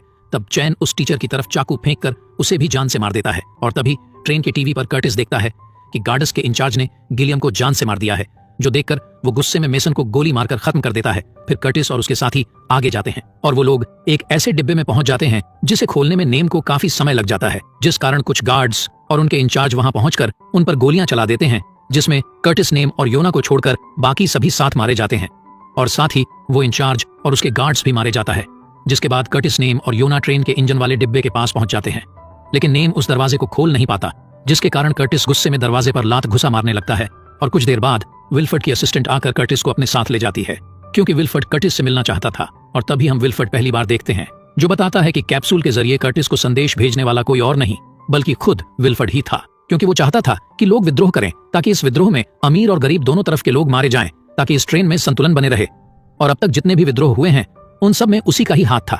जिसके बाद वो उसी अंडे के ट्रॉली वाले आदमी को फोन करके कहता है कि पीछे के डिब्बे में जाकर 75% गरीब लोगों को जान से मार दो, जिस पर वो ऐसा ही करता है। तब विल्फर्ड कर्टिस को उन लोगों की चीखने चिल्लाने की आवाज सुनाकर बहुत दुखी कराता है, जिसके बाद विल्फर्ड बताता है कि यदि मैं ऐसा नहीं करता तो खाने की कमी पड़ जाती, जिससे सभी मारे जाते, इसीलिए ऐसा करना जरूरी था। फिर वो कर्टिस को अपनी पोस्ट ऑफर करता है, क्योंकि विल्फर्ड अब बूढ़ा हो रहा था और वही दूसरी तरफ गार्ड्स का इंचार्ज अब भी जिंदा था, जो नेम के ऊपर फिर से हमला कर देता है। तब नेम योना को कर्टिस के पास जाकर उससे माचिस लाने के लिए भेजता है, ताकि उन्होंने जितने भी क्रोनोल जमा किए हैं उस पर आग लगा के एक धमाका कर सके, ताकि ट्रेन का दरवाजा खुल जाए और वह सभी बाहर निकल सके। अब योना इंजन वाले डिब्बे में पहुंचती है, तभी उसे अपनी शक्तियों से पता चलता है कि टिमी ट्रेन के इंजन वाले हिस्से में काम कर रहा है। इसलिए वो कर्टिस की मदद से ट्रेन के फ्लोर को खोलती है, जहां कर्टिस को टिमी मिल जाता है। तब विल्फर्ड बताता है कि इंजन के कुछ पार्ट खराब हो गए थे, इसलिए मैंने इन बच्चों को काम में लगा दिया ताकि ये ट्रेन चलती रहे। लेकिन अब उसकी ये बात सुनकर कर्टिस गुस्से में विल्फर्ड को जोरदार मुक्का मारता है और योना को माचिस दे देता है, और फिर खुद उस हिस्से में हाथ डालकर टिमी को बाहर निकालता है। इसी दौरान एंड्रयू का बेटा एंडी दूसरी तरफ से निकलकर किसी और हिस्से में चला जाता है और उधर योना क्रोनोल में आग लगा देती है, जिसके कारण उसमें जोरदार धमाका हो जाता है। और फिर इस धमाके की वजह से बड़े बड़े बर्फ के पहाड़ टूटने लगते हैं, जिससे बहुत सारे बर्फ उस ट्रेन से टकरा जाती है और वो ट्रेन अपने पटरी से हटकर खाई में गिर जाती है, जिसकी वजह से बहुत सारे लोग मारे जाते हैं। और अब हम देखते हैं कि योना और टिमी उस ट्रेन से बाहर निकलते हैं, जहां उन्हें एक व्हाइट बेयर नजर आता है, जिसका मतलब है कि पृथ्वी पर वापस से जीवन पनप रहा है। और इसी के साथ ये मूवी यहीं पर खत्म हो जाती है। नजर घुमाने लगता है, तभी उसकी नजर एक छोटे से कमरे पर पड़ती है। कमरे के बाहर एक कंकाल मकड़ी के जालों में लिपटा हुआ था और हैरानी की बात ये थी कि उसके हाथ हिल रहे थे। ये देखकर ईथन घबरा जाता है और टीना से इसके बारे में पूछता है। टीना उसे वहाँ जाने से मना कर देती है और बस इतना कहती है कि ये सिर्फ सुरक्षा के लिए है। टीना अपने घर में बिजली के लिए सोलर पैनलों का इस्तेमाल करती है, लेकिन आज उसके सोलर सिस्टम में कुछ खराबी आ गई थी। वो वायर जोड़ने की कोशिश करती है, लेकिन उसे परेशानी हो रही थी। ईथन उसकी मदद करता है और थोड़ी ही देर में वो दोनों मिलकर इसे ठीक कर देते हैं। इसके बाद दोनों जंगल में जाते हैं, जहाँ टीना शिकार करती है। फिर दोनों रात में खाना खाते हैं। ईथन को खाना बहुत स्वादिष्ट लगता है और वो टीना का शुक्रिया अदा करता है। खाना खाने के बाद टीना म्यूजिक चलाकर ईथन के साथ डांस करने लगती है और उसके करीब आने लगती है। ईथन को समझ में नहीं आता कि आखिर टीना उससे इतना क्यों चिपक रही है। और डांस करने के बाद वो कहता है कि अब मुझे अपनी गर्लफ्रेंड को ढूंढने जाना होगा, लेकिन टीना उसे रोकते हुए कहती है, आज रात तुम यहीं रुक जाओ, कल सुबह मैं तुम्हारे साथ तुम्हारी गर्लफ्रेंड को ढूंढने चलूंगी। ईथन उसकी बात मान लेता है, लेकिन वो सुबह तक का इंतजार नहीं करना चाहता था, इसलिए आधी रात को वो चोरी छुपे टीना की गाड़ी लेकर गवर्नमेंट शेल्टर की ओर निकल जाता है। जल्द ही ईथन गवर्नमेंट शेल्टर तक पहुंच जाता है। वो गवर्नमेंट शेल्टर के बाहर से आवाज देता है, लेकिन जब कोई जवाब नहीं आता तो वो दरवाजा तोड़कर अंदर चला जाता है। उसे एक डरी सहमी औरत दिखती है जो अपने छोटे बेटे के साथ थी। वो ईथन पर बंदूक तान देती है और उसे वहाँ से चले जाने के लिए कहती है। तभी अचानक गवर्नमेंट शेल्टर के अंदर एक भयानक और विकृत दिखने वाला ज़ॉम्बी घुसने की कोशिश करता है। उसके चेहरे पर भयानक पागलपन झलक रहा था और उसके शरीर में छोटे छोटे पौधे उग गए थे। ईथन और वो औरत मिलकर ज़ॉम्बी को घर में घुसने से रोकने की कोशिश करते हैं, लेकिन ज़ॉम्बी औरत को पकड़ लेता है और उसे काटने ही वाला होता है। ईथन तेजी से हथौड़ा उठाता है और ज़ॉम्बी के सर पर कई बार वार करता है, जिससे ज़ॉम्बी वहाँ से भाग जाता है। लेकिन जब ईथन खिड़की से बाहर झांकता है तो देखता है कि ज़ॉम्बी अभी भी जिंदा है और दूर से उन्हें घूर रहा है। वो औरत बताती है कि ये ज़ॉम्बी कभी नहीं मरते, ये इंसानों को खाने के लिए हमला करते हैं। ईथन उससे पूछता है, क्या तुमने मेरी गर्लफ्रेंड को देखा है? वो जवाब देती है कि वो अपने बेटे के साथ काफी समय से यहाँ रह रही है, लेकिन उसने आज तक किसी और इंसान को नहीं देखा है। ये सुनकर ईथन को बहुत झटका लगता है, लेकिन उसे अभी भी लगता है कि उसकी गर्लफ्रेंड यहाँ जरूर आई होगी, क्योंकि उन्होंने वादा किया था कि अगर वो कभी अलग हो गए तो वो यहीं मिलेंगे। बाहर अभी भी ज़ॉम्बी होता है, इसलिए ईथन बाहर नहीं जा सकता, उसे यहीं रुकना पड़ेगा। वो औरत ईथन से कहती है, तुम आराम करो, मैं पहरा देती हूँ। उसकी बात मानकर ईथन सो जाता है, लेकिन जब सुबह ईथन की आंख खुलती है तो वो देखता है कि उसके हाथ और मुंह खून से सने हुए हैं और उसके सामने वो औरत और उसका बेटा मृत पड़े हैं। उनके शरीर बुरी तरह नोचे गए थे और फटे हुए थे, जैसे उन्हें किसी ने बेरहमी से खा लिया हो। ईथन को कुछ भी याद नहीं होता है। वो शेल्टर से बाहर निकलता है, तभी उसे एक भयानक ज़ॉम्बी औरत दिखती है जो एक इंसान को नोच कर खा रही थी। अचानक वो ज़ॉम्बी ईथन की ओर बढ़ती है और उसे मदद मांगने लगती है। ईथन ये देखकर डर से कांपने लगता है। तभी एक तेज गोली चलती है और ज़ॉम्बी औरत वहीं ढेर हो जाती है। ये टीना थी जो बंदूक के लिए ईथन के पास आती है। ईथन को वहाँ एक पुराना बर्ड बॉक्स दिखता है जिस पर उसकी गर्लफ्रेंड का पसंदीदा टैटू का नक्शा बना हुआ था। वो जल्दी से बॉक्स खोलता है और अंदर एक पुराना फोन पाता है। जैसे वो उसे ऑन करता है, एक वीडियो मैसेज चलता है। उसकी गर्लफ्रेंड रोते हुए कहती है, तुम्हें भूलने की बीमारी है और तुम्हारे साथ जीना बहुत मुश्किल हो गया है। मुझे समझ में नहीं आता कि हम दोनों इस हालत में साथ कैसे रह सकते हैं। इतने में ही फोन की बैटरी खत्म हो जाती है। ईथन गुस्से से फोन पटकने ही वाला होता है, पर टीना उसे रोकती है और कहती है, मेरे घर में चार्जर है, वहाँ चलो, तुम फोन चार्ज कर सकते हो। लेकिन ईथन जिस गाड़ी से आया था उसका ईंधन खत्म हो चुका था, इसलिए दोनों साइकिल लेकर आगे बढ़ने लगते हैं। टीना साइकिल चला रही होती है जबकि ईथन उसके पीछे बैठा होता है। रास्ते में ईथन उससे पूछता है, क्या तुम्हारी शादी हो चुकी है? इस पर टीना ज्यादा कुछ कुछ नहीं कहती, बस चुप रहती है। रास्ते में दोनों एक पुराने उजाड़ पेड़ गैस स्टेशन से गुजरते हैं। ये देखते ही ईथन को अचानक एक याद ताजा हो जाती है। वो और उसकी गर्लफ्रेंड उस दिन गवर्नमेंट शेल्टर से जाने से पहले यही गैस भरवाने के लिए रुके थे, पर एक ज़ॉम्बी ने ईथन की गर्लफ्रेंड के ऊपर हमला कर दिया था। ज़ॉम्बी उसे काटने ही वाला था कि ईथन ने तुरंत बंदूक उठाकर ज़ॉम्बी के सिर पे गोली मार दी और अपनी गर्लफ्रेंड को बचा लिया था। लेकिन इसके आगे ईथन को कुछ भी याद नहीं आता। टीना ईथन को लेकर अपने घर वापस आ जाती है, लेकिन जैसे ही वो घर में घुसने वाले होते हैं, टीना को अचानक घर के पीछे किसी की आहट महसूस होती है। वो तुरंत ईथन को चुप रहने का इशारा करती है और हाथ में बंदूक लेकर धीरे धीरे पीछे की ओर बढ़ती है। तभी उसे एक अजनबी आदमी दिखता है। टीना तुरंत उस पर बंदूक तान देती है और सख्त लहजे में पूछती है, तुम यहाँ क्या कर रहे हो? डरते हुए वो आदमी हाथ उठाकर कहता है, मैंने कुछ नहीं किया, मैं सिर्फ अपनी पत्नी को ढूंढने आया हूँ और मैं कई दिनों से भूखा हूँ। अगर तुम कहो तो मैं तुम्हारी हर बात मानने के लिए तैयार हूँ। टीना उसे घूरती है और कहती है, अगर तुम्हारे पास कोई हथियार है तो फेंक दो। वो आदमी अपनी बंदूक जमीन पर रख देता है। टीना कुछ देर सोचती है और फिर कहती है, ठीक है, मैं तुम्हें यहाँ रहने और खाने को दूंगी, लेकिन उसके बदले तुम्हें मेरे लिए काम करना होगा। आदमी तुरंत उसकी बात मान जाता है। इसके बाद टीना उसे लकड़ियाँ काटने का काम देती है। ईथन भी उसकी मदद करने लगता है। काम करते हुए वो आदमी ईथन से पूछता है, ये टीना कौन है और तुम उसे कैसे जानते हो? ईथन जवाब देता है, वो मेरी गर्लफ्रेंड को ढूंढने में मेरी मदद कर रही है। कुछ देर बाद वो दोनों के लिए टीना नींबू पानी लेकर आती है। दोपहर में टीना खाना परोसने से पहले ईथन से कहती है, तुम खाना मत खाना। ईथन ये सुनकर थोड़ा हैरान होता है। जब ईथन और वो आदमी लंच करने बैठते हैं तो ईथन किसी बहाने से खाना नहीं खाता और टेबल से उठकर जाने लगता है। तभी ईथन को हल्का चक्कर महसूस होने लगता है और अचानक वो गिरकर बेहोश हो जाता है। टीना तुरंत उसके पास भागती है, लेकिन तभी वो आदमी जिसने पहले अपनी बंदूक उन्हें दे दी थी, वो अपनी बंदूक लेकर टीना पर तान देता है और गुस्से में चिल्लाता है, तुमने ईथन के साथ क्या किया? टीना चुपचाप उसे देखती है, लेकिन तभी वो आदमी भी लड़खड़ाने लगता है। उसका सर घूमने लगता है और कुछ ही पलों में वो भी बेहोश होकर जमीन पर गिर जाता है, क्योंकि टीना ने उनके खाने में बेहोशी की दवा मिला दी थी। टीना ईथन को कमरे में ले जाती है। कुछ देर बाद ईथन को होश आता है। वो धीरे धीरे उठकर कमरे से बाहर आता है, लेकिन जैसे ही बाहर देखता है उसकी सांसें थम जाती हैं। घर में दो अजनबी घुस आए थे। उनमें से एक आदमी टीना को पकड़ लेता है और उसे कुर्सी पर बैठाकर कसकर बांध देता है। ईथन चौंक जाता है। ये दोनों वही आदमी के दोस्त थे जिसे टीना ने बेहोश कर दिया था। अब वो आदमी भी होश में आ चुका था। वो गुस्से में ईथन की तरफ देखता और कहता है, मुझे शक है कि इस औरत ने मेरी पत्नी को मार दिया और हो सकता है कि इसने तुम्हारी गर्लफ्रेंड को भी मार दिया। ईथन को उसकी बात पर पूरी तरह भरोसा तो नहीं होता, लेकिन उसे भी कुछ गड़बड़ लगती है। वो उस आदमी के साथ मिलकर घर की तलाशी लेने लगता है। तभी ईथन को एक जगह अपनी गर्लफ्रेंड का लॉकेट मिलता है। वो हैरान रह जाता है। वो सोचता है कि सच में टीना ने उसकी गर्लफ्रेंड को मार दिया। उधर उस आदमी को एक बैग मिलता है जिसमें कई लोगों का सामान था। अब सब कुछ साफ था। टीना ने सिर्फ एक नहीं बल्कि कई लोगों को मारा था। उसी दौरान उस आदमी का एक साथी घर के पास बने एक बंद कमरे की ओर जाता है। वो दरवाजा खोलता है और अंदर जाते ही उसके होश उड़ जाते हैं। कमरा किसी हॉस्पिटल की तरह था और वहाँ पर एक आदमी बेड पर पड़ा हुआ था, लेकिन उसके दोनों हाथ नहीं थे। वो डर के मारे तुरंत अपने साथियों को बताने के लिए कमरे से बाहर निकलने लगता है, लेकिन तभी टीना के लगाए हुए ट्रैप में उसका पैर फंस जाता है और एक जोरदार ब्लास्ट होता है। धमाका इतना भयानक था कि उसके पीछे ढूंढने आए और दूसरे साथी की भी मौत हो जाती है। धमाके की आवाज सुनकर उस आदमी को भी पता चल जाता है कि उसके दोनों साथी मारे गए, जिससे वो गुस्से से भर जाता है। अब वो टीना पर गन तान देता है और चिल्लाता है, तूने मेरी पत्नी को क्यों मारा? ईथन भी टीना पर बंदूक तान देता है और कड़क आवाज में पूछता है, मेरी गर्लफ्रेंड को कब मारा और क्यों? टीना कुछ भी नहीं कहती। तब वो आदमी टीना पर गोली चला देता है, लेकिन गोली सीधे उसी आदमी के हाथ में लगती है जिसने टीना पर गन तानी थी। वो दर्द से चीखने लगता है। टीना ने बंदूक में पहले ही कुछ बदलाव कर दिए थे, जिससे गोली उल्टी उसी पर चल गई। यहाँ ईथन को अचानक कमजोरी महसूस होने लगती है और फिर वो उस आदमी पर झपट पड़ता है और ज़ॉम्बी जैसा बर्ताव करते हुए उसे खाने लगता है। टीना खुद को किसी तरह आजाद करती है और ईथन को संभाल कर वापस कमरे में ले जाती है। वो धीरे से ईथन के कान में कहती है, तुम्हें कल सुबह तक कुछ भी याद नहीं रहेगा। अगली सुबह ईथन उठता है और उसे कुछ भी याद नहीं होता है। टीना उसे लेकर शिकार पर निकलती है। इधर ईथन को याद आता है कि उसके हाथ में जो प्लास्टर था उस पर हमेशा लाल मार्कर से उसकी गर्लफ्रेंड का नाम लिखा रहता था, लेकिन आज नाम ग्रीन मार्कर से लिखा था। वो तुरंत समझ जाता है कि टीना उसके साथ कोई खेल खेल रही है। वो तुरंत ही टीना पर गन तान देता है और गुस्से में पूछता है, मेरे हाथ में जो प्लास्टर है उसमें लाल की जगह ग्रीन से क्यों लिखा है? टीना कहती है, क्योंकि लाल मार्कर खत्म हो गया था। ईथन को ये सुनकर और ज्यादा गुस्सा आता है, लेकिन तभी सब साफ हो जाता है। टीना ही उसके हाथ के प्लास्टर पर उसकी गर्लफ्रेंड का नाम लिख रही थी। टीना ईथन को सबसे बड़ा सच बताती है। वो कहती है कि मैं तुम्हारी गर्लफ्रेंड टीना हूँ और तुम्हें याद है जब हम गवर्नमेंट शेल्टर जाने से पहले गैस स्टेशन पर रुके थे तब मुझ पर एक ज़ॉम्बी ने हमला कर दिया था, लेकिन तुमने मुझे उससे बचा लिया था। लेकिन ज़ॉम्बी ने तुम्हारे हाथ पर काट लिया था, मतलब कि तुम इन्फेक्टेड हो गए थे, तुम ज़ॉम्बी बनने वाले थे। ईथन की आंखें फटी रह जाती है और वो कहती है, मैंने सच को दुनिया से छुपाने के लिए तुम्हारे हाथ में प्लास्टर लगा दिया था। ईथन सदमे में अपना प्लास्टर खोलता है, लेकिन जो देखता है वो उसकी कल्पना से भी परे था। उसकी त्वचा पर छोटे छोटे पौधे उगाए थे। टीना कहती है, मैं तुमसे बहुत प्यार करती हूँ और किसी भी हालत में तुमको ज़ॉम्बी बनने से रोकना चाहती थी। वो कहती है, मैंने तुम्हें जिंदा रखने के लिए कई लोगों को मारा और तुम्हें इंसानी मांस खिलाया ताकि तुम पूरी तरह ज़ॉम्बी में तब्दील ना हो जाओ, और तुम्हारी याददाश्त की बीमारी के चलते मुझे ये सब करने में आसानी हुई क्योंकि तुम्हें कुछ भी याद नहीं रहता था। टीना आगे कहती है कि पहले जब तुम मुझे देखते थे तब तुम्हें मैं याद रहती थी, लेकिन समय के साथ मेरी उम्र बढ़ती गई और तुम मुझे भूलने लगे, और क्योंकि मैं तुम्हें मांस खिलाती थी इसलिए तुम्हारी उम्र नहीं बढ़ी। मैं तुमसे प्यार करती थी ईथन, और इसलिए मैं तुमसे अपनी पहचान छुपाकर लोगों को मारती रही ताकि तुम जिंदा रह सको, लेकिन अब मैं और लोगों को नहीं मार सकती। अब मैं चाहती हूँ कि हम साथ रहें हमेशा के लिए। ईथन अब नहीं चाहता कि वो ज़ॉम्बी बनकर दूसरों के लिए खतरा बने, इसलिए ईथन गन उठाता है। उसकी आंखों में आंसू थे। वो टीना की तरफ देखता है और खुद पर गन तान लेता है। ये वही सीन होता है जो हमने कहानी की शुरुआत में देखा था। ईथन ईथन खुद को शूट करता है और गोली चलते ही ईथन गिर जाता है, लेकिन कुछ सेकंड बाद उसकी उंगलियां हिलती हैं, फिर उसकी आंखें खुल जाती हैं क्योंकि इस वायरस से इन्फेक्टेड हुए ज़ॉम्बी मरते नहीं है। ईथन फिर से जिंदा हो जाता है। ईथन ने काफी देर से मांस नहीं खाया था, इसलिए वो ज़ॉम्बी बनने वाला था। टीना भी ईथन के बिना नहीं रहना चाहती थी, इसलिए वो उसे कहती है कि तुम मुझे काट कर इन्फेक्टेड कर दो ताकि मैं भी ज़ॉम्बी बन जाऊं और तुम्हारे साथ रह सकूं।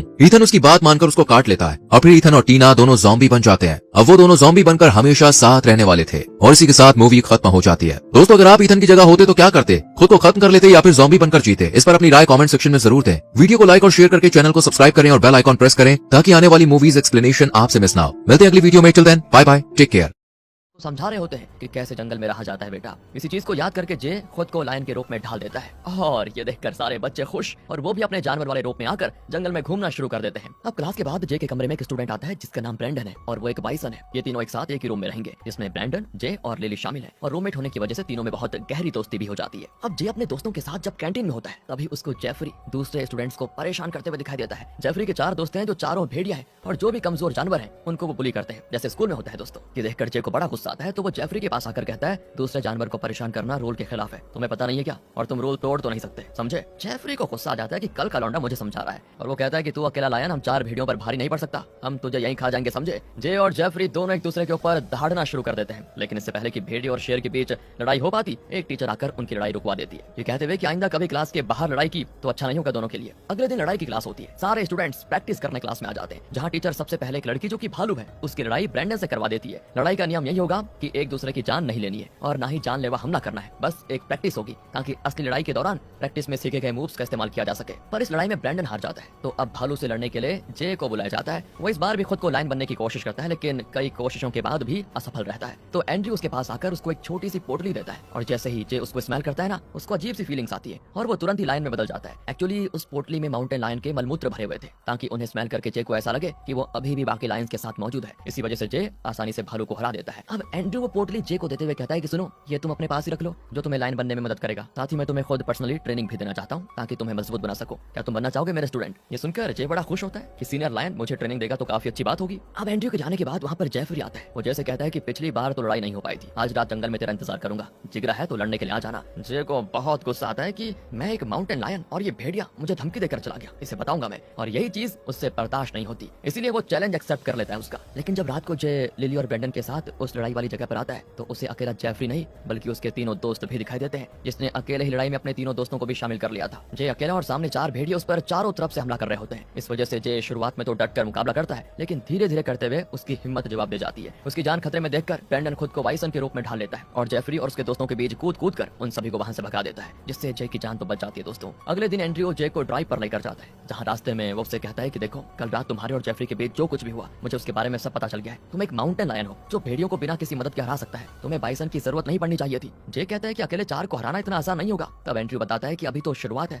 लेकिन मेहनत करते जाओ, फिर देखना 4 क्या 10 भी आ गए ना तो आराम से हरा दोगे सभी को, लेकिन हाँ उसके लिए तुम्हें मेहनत करनी जरूरी होगी। अब आगे एंड्रयू जब जे को स्कूल वापस लेकर आता है तो लिजा एंड्रयू से कहती है कि सुनो मेरी बात, अगर सबसे ज्यादा इंपॉर्टेंस जे को मिलेगी ना तो इससे बाकी स्टूडेंट्स में गलत प्रभाव पड़ेगा, इसलिए हमें सबके साथ एक जैसा बर्ताव करना चाहिए। लेकिन एंड्रयू कहता है जे सबसे खास है इसलिए उसे खास ट्रेनिंग भी देनी होगी जो कि मैं उसे दूंगा। इतना कहकर वो चला जाता है। अब टीचर बिना परमिशन के झगड़ा करने की वजह से जे और जेफरी को और उसके सारे दोस्तों को किचन में काम करने की जिम्मेदारी दे देता है। जिसके बाद मिया दोस्तों जे को चुपके से अपने साथ जंगल में लेकर आ जाती है जहाँ कुछ हाई स्कूल के टीचर और स्टूडेंट्स मिलकर मीटिंग कर रहे होते हैं। मिया बताती है कि ये सब हमारे स्कूल काउंसिल को धोखा दे रहे हैं और काउंसिल की परमिशन के बगैर बाहर जाकर इंसानों को परेशान करते हैं ये लोग। तुमने शायद देखा होगा आजकल जानवरों ने इंसानों और उनकी चीजों पर हमला करना शुरू कर दिया है, तो ये इन्हीं का काम है, ये इंसानों को परेशान करते हैं। जैसे कि पहले शिकारी वगैरह जानवरों को मारा करते थे ना, उसी तरह इन्होंने भी अपना मकसद बना लिया है इंसानों को परेशान करने का। तभी वहाँ पर उड़ते उड़ते एक बाज आता है जो कि कोई और नहीं बल्कि लिजा होती है, यानी कि वो भी दोस्तों इन सब में शामिल है। ये देखकर तो जे भी हैरान हो जाता है लेकिन उसको इन सब चीजों से कोई मतलब नहीं। जिसके बाद एंड्रयू जे को शिकार करने लेकर जाता है ताकि जे भी लायन की तरह शिकार करना सीख ले, और थोड़ी सी गाइड करने के बाद जे अपना पहला शिकार करने में कामयाब हो जाता है जिस चीज से वो बड़ा खुश होता है। ये बात जब वो अपने दोस्तों को आकर बताता है ना तो मिया उसको उदास मन से कांग्रेचुलेशन करके चली जाती है। जे को समझ नहीं आता कि इसको अचानक क्या हो गया। तब लिली बताती है तुम्हें पता है मिया सोचती थी कि तुम हमेशा यहीं रहोगे बाकी जानवरों की तरह और कभी भी असली शिकार पर नहीं जाओगे, और तुम गए थे असली शिकार की प्रैक्टिस करने क्योंकि पता है मिया के माता पिता को भी माउंटेन लायन ने हमला करके मार दिया, इसीलिए वो तुमसे नाराज हो गई कि अब जब तुम शिकार करने लगे हो तो कहीं तुम उस पर भी हमला ना कर दो, इसीलिए वो चली गई यहाँ से। ये सुनकर जे मिया के पीछे जाता है और उसको समझाने की कोशिश करता है कि देखो मैं किसी पर हमला नहीं करूंगा, लेकिन दोस्तों वो उसकी एक नहीं सुनती। अब रात के समय जे को जेफरी और उसके दोस्त दोबारा से फैक्ट्री की ओर जाते हुए दिखाई देते हैं, इसीलिए वो उनका पीछा करना शुरू कर देता है ताकि जान सके कि ये कर क्या रहे हैं। सारे भेड़िए गार्ड को डराकर वहाँ से भगा देते हैं और जैसे ही मशीनों की वायर्स खराब कर रहे होते हैं ना, तभी जेफरी की नजर जे पर चली जाती है। ये देखकर वो उससे कहता है कि तुम्हारी हिम्मत कैसे भी हम पर नजर रखने की, जासूसी कर रहे हो क्या हमारी? नहीं छोड़ूंगा तुम्हें इस बार भी, और इस बार तुम्हें बचाने के लिए कोई नहीं आएगा यहाँ पर। लेकिन उनकी लड़ाई हो पाती इससे पहले ही एंड्रयू वहाँ पर आकर सभी को रुकवा देता है और जेफरी से कहता है कि जल्दी चलो वरना हम फंस जाएंगे। ये देखकर जे समझ जाता है कि जेफरी जो भी कर रहा है वो एंड्रयू के कहने पर ही कर रहा है। एंड्रयू जे से कहता है कि मेरे साथ चलो, मैं तुम्हें सब बताता हूँ कि आखिर यहाँ पर क्या चल रहा है। अब वो जे को अपने घर लाने के बाद बताता है, हम जानवर इंसानों से पहले नफरत नहीं करते थे, लेकिन अब हमें नफरत हो गई है। तुम्हें वो फैक्ट्री दिखाई दे रही है, उस फैक्ट्री ने आधा जंगल खाली कर दिया, सब कुछ काट कर फैक्ट्री बना दी इन लोगों ने जिसमें केमिकल्स बनते हैं। उस केमिकल की वजह से न जाने कितने ही जानवरों को अपनी जान से हाथ धोना पड़ रहा है। इंसानों को जानवर और वातावरण की कोई फिक्र ही नहीं है। मेरी पत्नी और मेरी बेटी दोनों को एक शिकारी ने गोली मारकर मार दिया। क्या गलती थी उनकी बताओ? वो दोनों तो सिर्फ जंगल में घूम रहे थे जो कि उनका घर भी है, लेकिन वहाँ कर भी इंसानों ने उनकी जान ले ली। पिछले 50 साल से काउंसिल के लोग इंसान बनकर प्रोटेस्ट कर रहे हैं ताकि जंगल और जानवर को बचाया जा सके, लेकिन इंसानों की हरकत में सुधार आने के बजाय वो अब और ज्यादा जंगल और जानवरों को बर्बाद करने में लगे हुए हैं। इसलिए हमने खुद की टीम बनाई है ताकि अब हम इंसानों को उनकी जगह रहना मुश्किल कर दें, हम इंसानों को वो तकलीफ दें जो वो हमें दिया करते थे आज तक। मैंने तुम्हें इसी मिशन के लिए स्कूल में बुलाया क्योंकि मुझे पता है कि तुम बहुत खास हो और तुम हमारा साथ जरूर दोगे ताकि उन इंसानों को उनकी औकात दिखा सको। ये सुनकर जे एकदम हैरान हो जाता है, लेकिन वो कहता है मुझे थोड़ा टाइम चाहिए जवाब देने के लिए कि मैं तुम्हारा साथ दूंगा या नहीं। एंड्रयू भी कहता है बिल्कुल तुम अपना टाइम ले सकते हो, लेकिन जल्दी बताना क्योंकि एक बहुत बड़ा मिशन है जिसे पूरा करने में हमें तुम्हारा साथ चाहिए होगा। अगले सीन में लिली, जे और ब्रेंडन तीनों टीचर से छुपकर जंगल में खेलने आ जाते हैं, जहाँ ब्रेंडन बाइसन बनकर रेस लगा रहा होता है, पर भागते हुए वो खुद पर से अपना कंट्रोल खो देता है, जिससे होता ये कि वो सीधे सड़क पर चल रही एक गाड़ी से टकरा जाता है। अब ब्रेंडन को तो चोट नहीं लगती, पर गाड़ी के पर कच्चे उड़ जाते हैं, लेकिन किस्मत से किसी को चोट नहीं आई होती। वो गाड़ी किसी और की नहीं बल्कि जे के परिवार वालों की होती है दोस्तों, जो उससे मिलने स्कूल आ रहे होते हैं, और आते ही बेचारों की गाड़ी का उद्घाटन हो गया इस तरह से। अब जे के परिवार वाले जब उससे मिलते हैं तो जे को खुश देखकर उन्हें लग जाता है कि हमारा बेटा यहाँ पर बड़ा खुश है। वो उससे कहते हैं कि सैटरडे को हम हाइकिंग पर जा रहे हैं, तुम स्कूल से छुट्टी लेकर आ जाना, खूब मस्ती करेंगे वहाँ पर। जे मान जाता है। उसके परिवार वालों के जाने के बाद एंड्रयू जे को फोन करके कहता है कि क्या सोचा तुमने, सैटरडे को तो हमें एक मिशन पूरा करना है, तो क्या तुम हमारा साथ दोगे? जे कहता है कि देखो मैं ये नहीं कर सकता, सैटरडे को मेरा दूसरा प्लान बन चुका है। एंड्रयू कहता है कि तुम्हें फैसला करना होगा कि तुम इंसानों के साथ हो या फिर हमारे साथ हो। इतना कहकर वो फोन काट देता है। जे को भी बड़ा गुस्सा आता है इस चीज से कि आखिर एंड्रयू इस तरह से मुझसे बात कैसे कर रहा है। अब लिली और ब्रेंडन जब जे के पास आते हैं उससे बात करने के लिए, तो एंड्रयू के गुस्से की वजह से वो उनको चिल्लाते हुए वहां से चला जाता है और जंगल में आने के बाद जितना हो सके उतना दूर भाग जाता है। लेकिन जब वो एक जगह आराम करने के लिए रुकता है तभी वहाँ पर कुछ शिकारी आ जाते हैं जो अपने ड्रोन की मदद से जे को देख लेते हैं और उसके पीछे कुत्ते छोड़ देते हैं ताकि वो जे को मार डाले। उसके बाद वो शिकारी जे को अपने साथ लेकर जाएंगे, ये उनका प्लान है। पर तभी वहाँ पर एक कौवे के रूप में एक शेप शिफ्टर आ जाती है जो कि उसी स्कूल की एक स्टूडेंट है। वो सबसे पहले ड्रोन को तोड़ती है और जे को गाइड करते हुए स्कूल की ओर लेकर आ जाती है। थोड़ी दूर भागने के बाद जब जे थक जाता है तो वो वहीं पर आराम करने बैठता है, पर तभी वो कुत्ते वहाँ पर पहुंच जाते हैं दोस्तों, लेकिन वो उस पर हमला कर पाते। जे खुद को इंसान में बदल लेता है। ये देखकर तो कुत्तों की भी आंखें फटी की फटी रह जाती है कि ये क्या देख लिया हमने। अब एंड्रयू जे के पास आकर कहता है कि मैंने तुम्हारे लायंस के परिवार को ढूंढने की कोशिश की, जिससे मुझे पता चला कि उन्हें भी शिकारियों ने मार डाला है। तो क्या अब भी तुम इंसानों का साथ दोगे जिन्होंने तुम्हारे परिवार को तुमसे छीन लिया? अब तो तुम हमारा साथ देना चाहोगे ना? जे का दिल टूट जाता है कि वो अपने पिता से दोबारा कभी नहीं मिल पाएगा, इसीलिए वो गुस्से में आकर एंड्रयू का साथ देने के लिए मान जाता है। और अब एंड्रयू सारे लोगों को उनका प्लान समझाता है कि किसको कैसे क्या करना है। सबसे पहले उन्हें गार्ड्स को डराकर भगाना होगा, उसके बाद बड़ी बड़ी मशीन्स बर्बाद करनी है और फिर पूरे फैक्ट्री में शॉर्ट सर्किट करके धमाका करना है, जिस पर ये सारे मान जाते हैं। लेकिन जे एंड्रयू से कहता है कि मैं आपका साथ तो दूंगा ताकि इंसानों को सबक सिखाया जा सके, लेकिन मैं ये नहीं चाहता कि ये करने में किसी भी इंसान की जान जाए। आप एक भी इंसान की जान नहीं ले सकते, बस ये मेरी शर्त है। ये सुनकर एंड्रयू कहता है कि ठीक है, किसी भी इंसान को नहीं मारा जाएगा, सिर्फ उनकी चीजें बर्बाद की जाएंगी। अब प्लान शुरू करने से पहले जे के ही घर वाले उसको फोन करके कह देते हैं कि तुम आए नहीं बेटा, हम हाइकिंग पर जाने वाले हैं। तो जे कहता है कि माफ करना, इस बार मैं नहीं आ पाऊंगा, वो मुझे थोड़ा अर्जेंट काम पड़ गया है, आप लोग एक काम कीजिए, जाओ एंजॉय करो। इतना कहकर वो फोन काट देता है। अब वहाँ पर लिली और ब्रेंडन भी आ जाते हैं, तो जे से कहते हैं कि कहाँ जा रहे हो तुम हमें बिना बताए, कब से तुम्हें नोटिस कर रहे थे हम, कुछ तो बात है जो तुम छुपा रहे हो। लेकिन जे कहता है कि प्लीज अभी कुछ बताने का टाइम नहीं है, मैं बाद में बता दूंगा। जिसके बाद जे एंड्रयू और बाकियों के साथ फैक्ट्री की ओर निकल आता है। अब एंड्रयू और उसके साथी जंगल में बनी एक पहाड़ी के पास आते हैं जो कि फैक्ट्री के ऊपर बनी हुई है। वहाँ उन्होंने ढेर सारी लकड़ियों को जमा करके रखा होता है ताकि उन्हें पहाड़ी के ऊपर से नीचे गिराकर सारी मशीन्स बर्बाद कर दे। लेकिन प्लान शुरू हो पाता, जे की नजर नीचे की ओर जाती है जहाँ उसके परिवार वाले हाइकिंग करने आए हुए थे। उन्होंने उसी जगह पर टेंट लगा दिया था जहाँ पर सारी लकड़ियां गिरने वाली थी। अब ये हुआ तो सभी की जान जाना तो तय। ये देखकर जे घबरा जाता है, वो सभी को रुकने को कहता है कि हम ये नहीं कर सकते, हमें प्लान रोकना होगा, पर कोई भी उसकी बात नहीं सुनता। वो तुरंत एंड्रयू को कॉल लगाकर कहता है कि प्लीज ये मिशन रोक दो, मेरे परिवार के लोग खतरे में, तुमने कहा था कि इंसानों को खतरे में नहीं डालोगे। एंड्रयू कहता है कि इतने बड़े मिशन में कुछ लोगों की जान तो जाएगी, वैसे भी वो तुम्हारा असली परिवार तो नहीं है, फिक्र मत करो। ये सुनकर जे को बड़ा गुस्सा आता है कि ये क्या बात हुई, बहुत बड़ी गलती हो गई इस एंड्रयू का साथ देकर। वो अकेले ही सबको रोकने की कोशिश करता है, लेकिन अकेला वो कर भी क्या सकता है। तो तभी वहाँ पर लिली, मिया और ब्रेंडन आ जाते हैं, जिन्हें पहले से पता था कि जे टेंशन में है तो पक्का कुछ गड़बड़ है, इसीलिए वो सभी उसकी मदद के लिए पहुंच जाते हैं। ये देखकर जे को भी सुकून मिलता है कि चलो कुछ तो साथी है मेरे, पर एंड्रयू के साथ ही अब उन सभी से लड़ने लगते हैं ताकि अपना मिशन पूरा कर सके। तब तक वहाँ एंड्रयू भी लाइन बनकर आ जाता है, जो जे से ही लड़ने लग जाता है। इस लड़ाई के दौरान वो सारी लकड़ियाँ रस्सी से आजाद होकर नीचे गिरने लगती है। लकड़ियाँ जब नीचे जा रही होती है तब जे के परिवार वालों की किस्मत से दोस्तों नजर ऊपर पड़ जाती है, इसीलिए वो सभी वहाँ से साइड हो जाते हैं। लेकिन जे की छोटी बहन हेडफोन में गाने सुन रही थी, इसलिए उसको आवाज नहीं आती लकड़ियों के गिरने की। पर इससे पहले की लकड़ियाँ उस पर गिरकर उसकी जान लेती, सही टाइम पर जे वहाँ पर पहुंचकर अपनी बहन को बचा लेता है। इस चीज से एंड्रयू का प्लान तो सफल हो चुका था और किस्मत से जे के परिवार वाले भी बच जाते हैं, जो देखकर जे की खुशी का ठिकाना नहीं। लेकिन वो एंड्रयू के पास आकर उसको बहुत चिल्लाता है कि तुमने मुझसे झूठ कहा कि तुम इंसानों को नुकसान नहीं पहुंचाओगे, अब से मैं तुम्हारी किसी भी बात पर कभी भी भरोसा नहीं करूंगा। एंड्रयू कहता है हाँ मुझसे गलती हो गई, आइंदा ऐसी गलती नहीं करूंगा, माफ कर दो। लेकिन जे उसकी बात को इग्नोर करके अपने दोस्तों के साथ दोबारा स्कूल आ जाता है, जहाँ उसके आने से सभी बड़े खुश होते हैं क्योंकि उसने काम ऐसा बहादुरी वाला।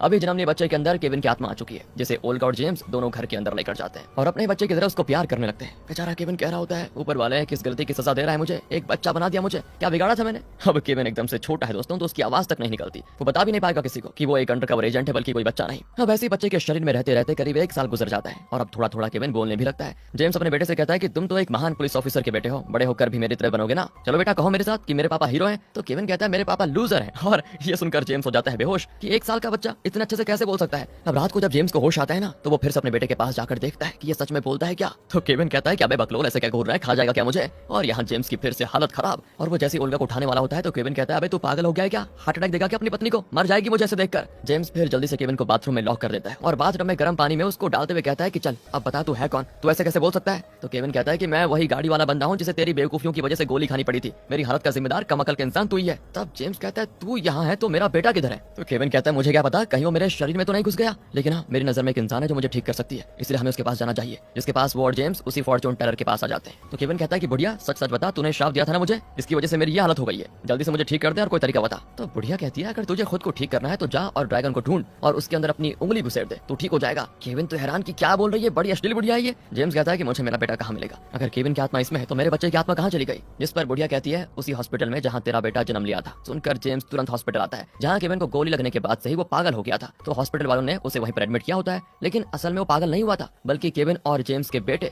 दोनों की आत्मा एक दूसरे के शरीर से बदल गई थी। केविन की आत्मा जेम्स के बेटे के अंदर चली गई और उस बच्चे की आत्मा केविन के भारी भरकम शरीर के अंदर, इसलिए वो पागलों जैसी हरकतें कर रहा होता है। जेम्स को तो सदमा लग जाता है कि ये सब क्या हो गया। अब केविन कहता है कि देख मैं तुझे पापा तो नहीं बोलूंगा, लेकिन हाँ तू मेरा पार्टनर जरूर बन चुका है, क्योंकि ये मेरा चुटकू सा शरीर ड्रैगन को अकेले नहीं मार पाएगा, इसलिए तुझे मेरी मदद करनी होगी उस काम को पूरा करने में जो तेरी वजह से खराब हो गया था। इसमें हमारी मदद जेनिफर भी करेगी, इसलिए उसके पास चलते हैं। जेम्स जैसे जेनिफर के पास आता है वो उसको देखकर भड़क जाती है कि तेरी वजह से ड्रैगन भाग निकला था और अब आ गया मेरी मदद करने के लिए, तुझसे नहीं हो पाएगा। सिर्फ एक इंसान वो काम कर सकता था और वो था केविन, जो अभी हॉस्पिटल में है बेचारा। इतना कहकर वो चली जाती है वहां से। अब केविन जेम्स से कहता है कि देख जेनिफर तो मदद करने से रही, लगता है हम दोनों को ड्रैगन को ढूंढकर उसके अंदर उंगली घुसेड़नी पड़ेगी, तभी जाकर मुझे मेरा शरीर वापस मिल पाएगा और तुझे तेरा बेटा। देख मेरे पास एक प्लान है, ड्रैगन की एक छमिया है, तुझे पास के क्लब में मिल जाएगी, उसको उठा लेते हैं। उसको जरूर पता होगा कि ड्रैगन कहाँ मिल सकता है, उसके बाद ही ड्रैगन को पकड़ लेंगे। इसलिए जेम्स केविन को बेबी स्टॉलर में डालकर क्लब के बाहर छोड़ देता है और खुद क्लब में आ जाता है, जहाँ केविन बच्चों के वॉकी टॉकी की मदद से जेम्स को गाइड कर रहा होता है कि वो लड़की कैसी दिखती है। तो जेम्स को क्लब के अंदर नाच रही एक लड़की दिखाई देती है जो कि केविन के बताए हुए होलिये से बिल्कुल मैच कर जाती है। केविन कहता है कि फिर सोच क्या रहा है, जल्दी से सेट कर ले उसको और डेट पर चलने को बोल, वहीं से उठा लेंगे उसे। जेम्स कहता है कि यार मैं शादीशुदा हूँ, बड़ी मुश्किल से ओल्गा को पटाया था मैंने और मेरे बस की बात नहीं है किसी दूसरी लड़की को पटाना। लेकिन दोस्तों फिर वो जैसे हिम्मत करके उस लड़की के पास आकर कहता है कि हेलो मिस, इतना कहते वो लड़की घसीट कर उसको थप्पड़ मार देती है, ये कहते हुए कि मुझसे बात करने के लिए भी फी देनी पड़ती है, पैसे दे मुझे तभी तुम्हारा काम करते जाऊंगी। ये सुनकर बेचारा जेम्स अपनी जमा पूंजी निकाल कर उस लड़की को दे देता है, इस उम्मीद में कि अब लड़की खुद से ही ड्रैगन का पता बता देगी। लेकिन वो लड़की तो जेम्स को कमरे में लेकर जाती है और उसके साथ पैसों के बदले एंजॉय करने की सोचती है। जेम्स कहता है ये क्या कर रही हो, मैं शादीशुदा हूँ, मेरी पत्नी को पता चला तो मुझे छोड़कर भाग जाएगी। बेचारा जेम्स बुरी तरह फंस चुका होता है और वो लड़की उसे छोड़ने को तैयार नहीं। तब जेम्स उस लड़की को ऐसा धक्का मारता है ना कि वो सीधे बेहोश। केविन कहता है कि बढ़िया काम किया तूने, चल वहां से उस लड़की को उठाकर लेकर आ जा, मैं उसे ड्रैगन का पता बुलवा लूंगा। इसलिए जेम्स उस लड़की को सभी से छुपाकर एक फाउंटेन के पास लेकर आता है और उसकी आंखों पर पट्टी बांध देता है। तब केविन उस लड़की से कहता है कि एक कदम भी आगे बढ़ाया तूने तो सीधा खाई में गिरोगी और तुम्हारा ये गोरा शरीर लाल हो जाएगा, समझी। जिंदा रहना चाहती है तो बताओ मुझे कि ड्रैगन कहाँ मिलेगा। ये सुनकर वो बेचारी लड़की सच में डर जाती है कि ये लोग मुझे नीचे फेंक देंगे। तो वो बता देती है ड्रैगन अभी कुछ बिजनेस डील के लिए शिप पर मौजूद है, वहाँ सिर्फ डीलर्स वगैरह को जाना ही अलाउड है, हैरा गैरा वहाँ नहीं जा सकता। तभी क्लब वाले उस लड़की को देख लेते हैं तो केविन जेम्स से कहता है कि भगले गुरु अपना काम हो गया, जिसके बाद दोनों वहाँ से तुरंत कट लेते हैं। अब यहाँ रात को जेम्स की एनिवर्सरी होती है तो ओल्गा काफी तैयार होकर जेम्स के पास आती है ताकि वो दोनों एक साथ आराम से टाइम बिता पाए। वहीं पर झूले में केविन भी बैठा होता है, वो कहता है कि वाह क्या माल है। ये सुनकर जेम्स जल्दी से दूसरे कमरे में उसको लेकर जाने लगता है ताकि उसको सुलाकर वापस आ सके। ओल्गा कहती है ये क्या कर रहे हो, बच्चे को यहीं सोने दो ना। लेकिन जेम्स कहता है ये बच्चा नहीं है, मेरा मतलब कभी तो बड़ा होगा ना, ये सब देखना भी इसके लिए ठीक नहीं होगा। जिसके बाद वो जबरदस्ती केविन को कमरे के बाहर लाकर ऐसी बेसुरी आवाज में लोरी सुनाता है कि कान में दर्द होने की वजह से केविन को नींद आ ही जाती है। लेकिन तब तक ओल्गा भी सो चुकी थी और ये देखकर जेम्स उसको परेशान नहीं करता और वो भी सो जाता है। अगले दिन केविन और जेम्स दोनों उसी शिप पर आ जाते हैं जहाँ ड्रैगन भी मौजूद है। लेकिन अंदर आने से पहले जेम्स का मोबाइल उससे ले लिया जाता है और अब वो जेनिफर को फोन करके बैकअप भी नहीं बुला सकता। जिसके बाद जेम्स खुद को भी एक डीलर बताता है और बाकियों के साथ बैठ जाता है वहाँ पर। लेकिन केविन बच्चा होने का फायदा उठाते हुए टेबल के नीचे घुस जाता है और वो उस ओर जाने लगता है जहाँ पर फोन वगैरह रखे होते हैं ताकि जेनिफर को बुला सके। पर जेम्स की बेवकूफों वाली हरकतों से सभी को उस पर शक हो जाता है कि ये कौन है, इसको पहले तो कभी नहीं देखा। तो जेम्स अंदाजे से किसी का भी नाम लेते हुए कहता है कि मुझे रजा ने यहाँ भेजा है। तो उनमें से एक डीलर कहता है कि रजा को तो मैं जानता हूँ, तू उसका भाई है क्या, बड़ा भाई है फिर छोटा भाई? जेम्स कहता है मैं छोटा भाई हूँ। ये सुनकर डीलर चौंक जाता है। वो कहता है तू तो कम एज का लगता है, रजा की माँ तो अभी 90 साल की है, तो तू कब पैदा हुआ था, जब वो 70 की थी क्या?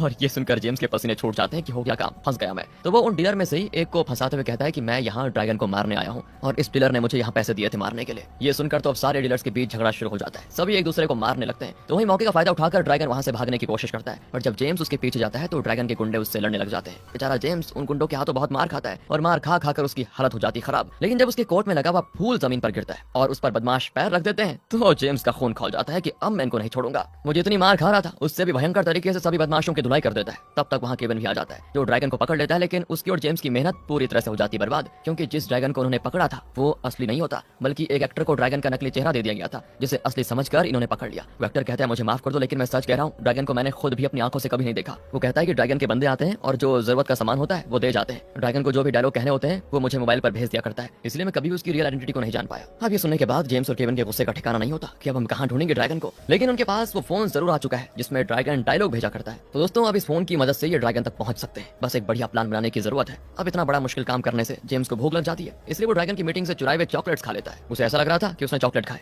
लेकिन असल में वो सब नशीली चीजों के सैंपल्स थे जिन्हें खाकर तो जेम्स खुद पर से अपना होश खो बैठता है और वो पागलों जैसी हरकतें करने लगता है। काफी देर तक नशा चढ़ने के बाद जब असर कम हो जाता है तब उसको केविन कहीं दिखाई नहीं देता, क्योंकि वो केविन को मेले में ही कहीं खड़ा करके भूल गया था। तो वहीं बेचारा केविन हैमस्टर जानवर के बीच फंस चुका होता है, जहाँ वो एक छोटा बच्चा, तो उसके लिए हैमस्टर काफी बड़ा है, इसलिए केविन बुरी तरह से घबरा जाता है। पर उसे कुछ हो पाता तब तक जेम्स वहाँ पर आकर उसे बचा लेता है। केविन से कहता है कि मुझे माफ कर देना यार, मैं नशे में आकर न जाने तुम्हें कहाँ भूल गया था, मुझे तो लग रहा था कि मैं तुम्हें हमेशा हमेशा के लिए खो दूंगा। तो आज केविन भी कह देता है कि मैंने भी हमेशा तुझे लूजर ही समझा, लेकिन मुझे अब समझ में आया कि जितना मैंने सोचा था तो उससे भी बड़ा लूजर निकला, चल यहाँ से चलते हैं। जिसके बाद दोनों एक दूसरे को गले लगा लेते हैं। पर तभी वहाँ पर ओल्गा भी आ जाती है, क्योंकि केविन ने जेम्स की नशे में धुत वाली फोटोज खींचकर ओल्गा को भेज दी थी, इसीलिए जिससे घबरा कर वो यहाँ पर भागी भागी आई मेले में कि कहीं नशे में जेम्स केविन को कोई नुकसान न पहुंचा दे। अब वो जेम्स को खूब डांट भी लगाती है। अब जेम्स यहाँ पर चाह रहा होता है कि मैं बता दूं इस केविन की सच्चाई, लेकिन ओल्गा ये चीज बर्दाश्त नहीं कर पाएगी ना, इसलिए वो कुछ नहीं कह सकता। इसके बाद वो हॉस्पिटल में केविन से आकर मिलता है जिसके अंदर है उसके बेटे की आत्मा। वो उसके साथ प्यार करता है और खेल कर उसका दिल बहलाने की कोशिश भी। अब रात को जेम्स अपने घर पर आता है और खिड़की से केविन को बुलाते हुए कहता है मुझे आइडिया मिल गया है ड्रैगन को ढूंढने का, जल्दी आओ मेरे पास। केविन भी उसके साथ हो जाता है। जेम्स कहता है कि देखो हम ड्रैगन को नहीं ढूंढ पा रहे हैं ना,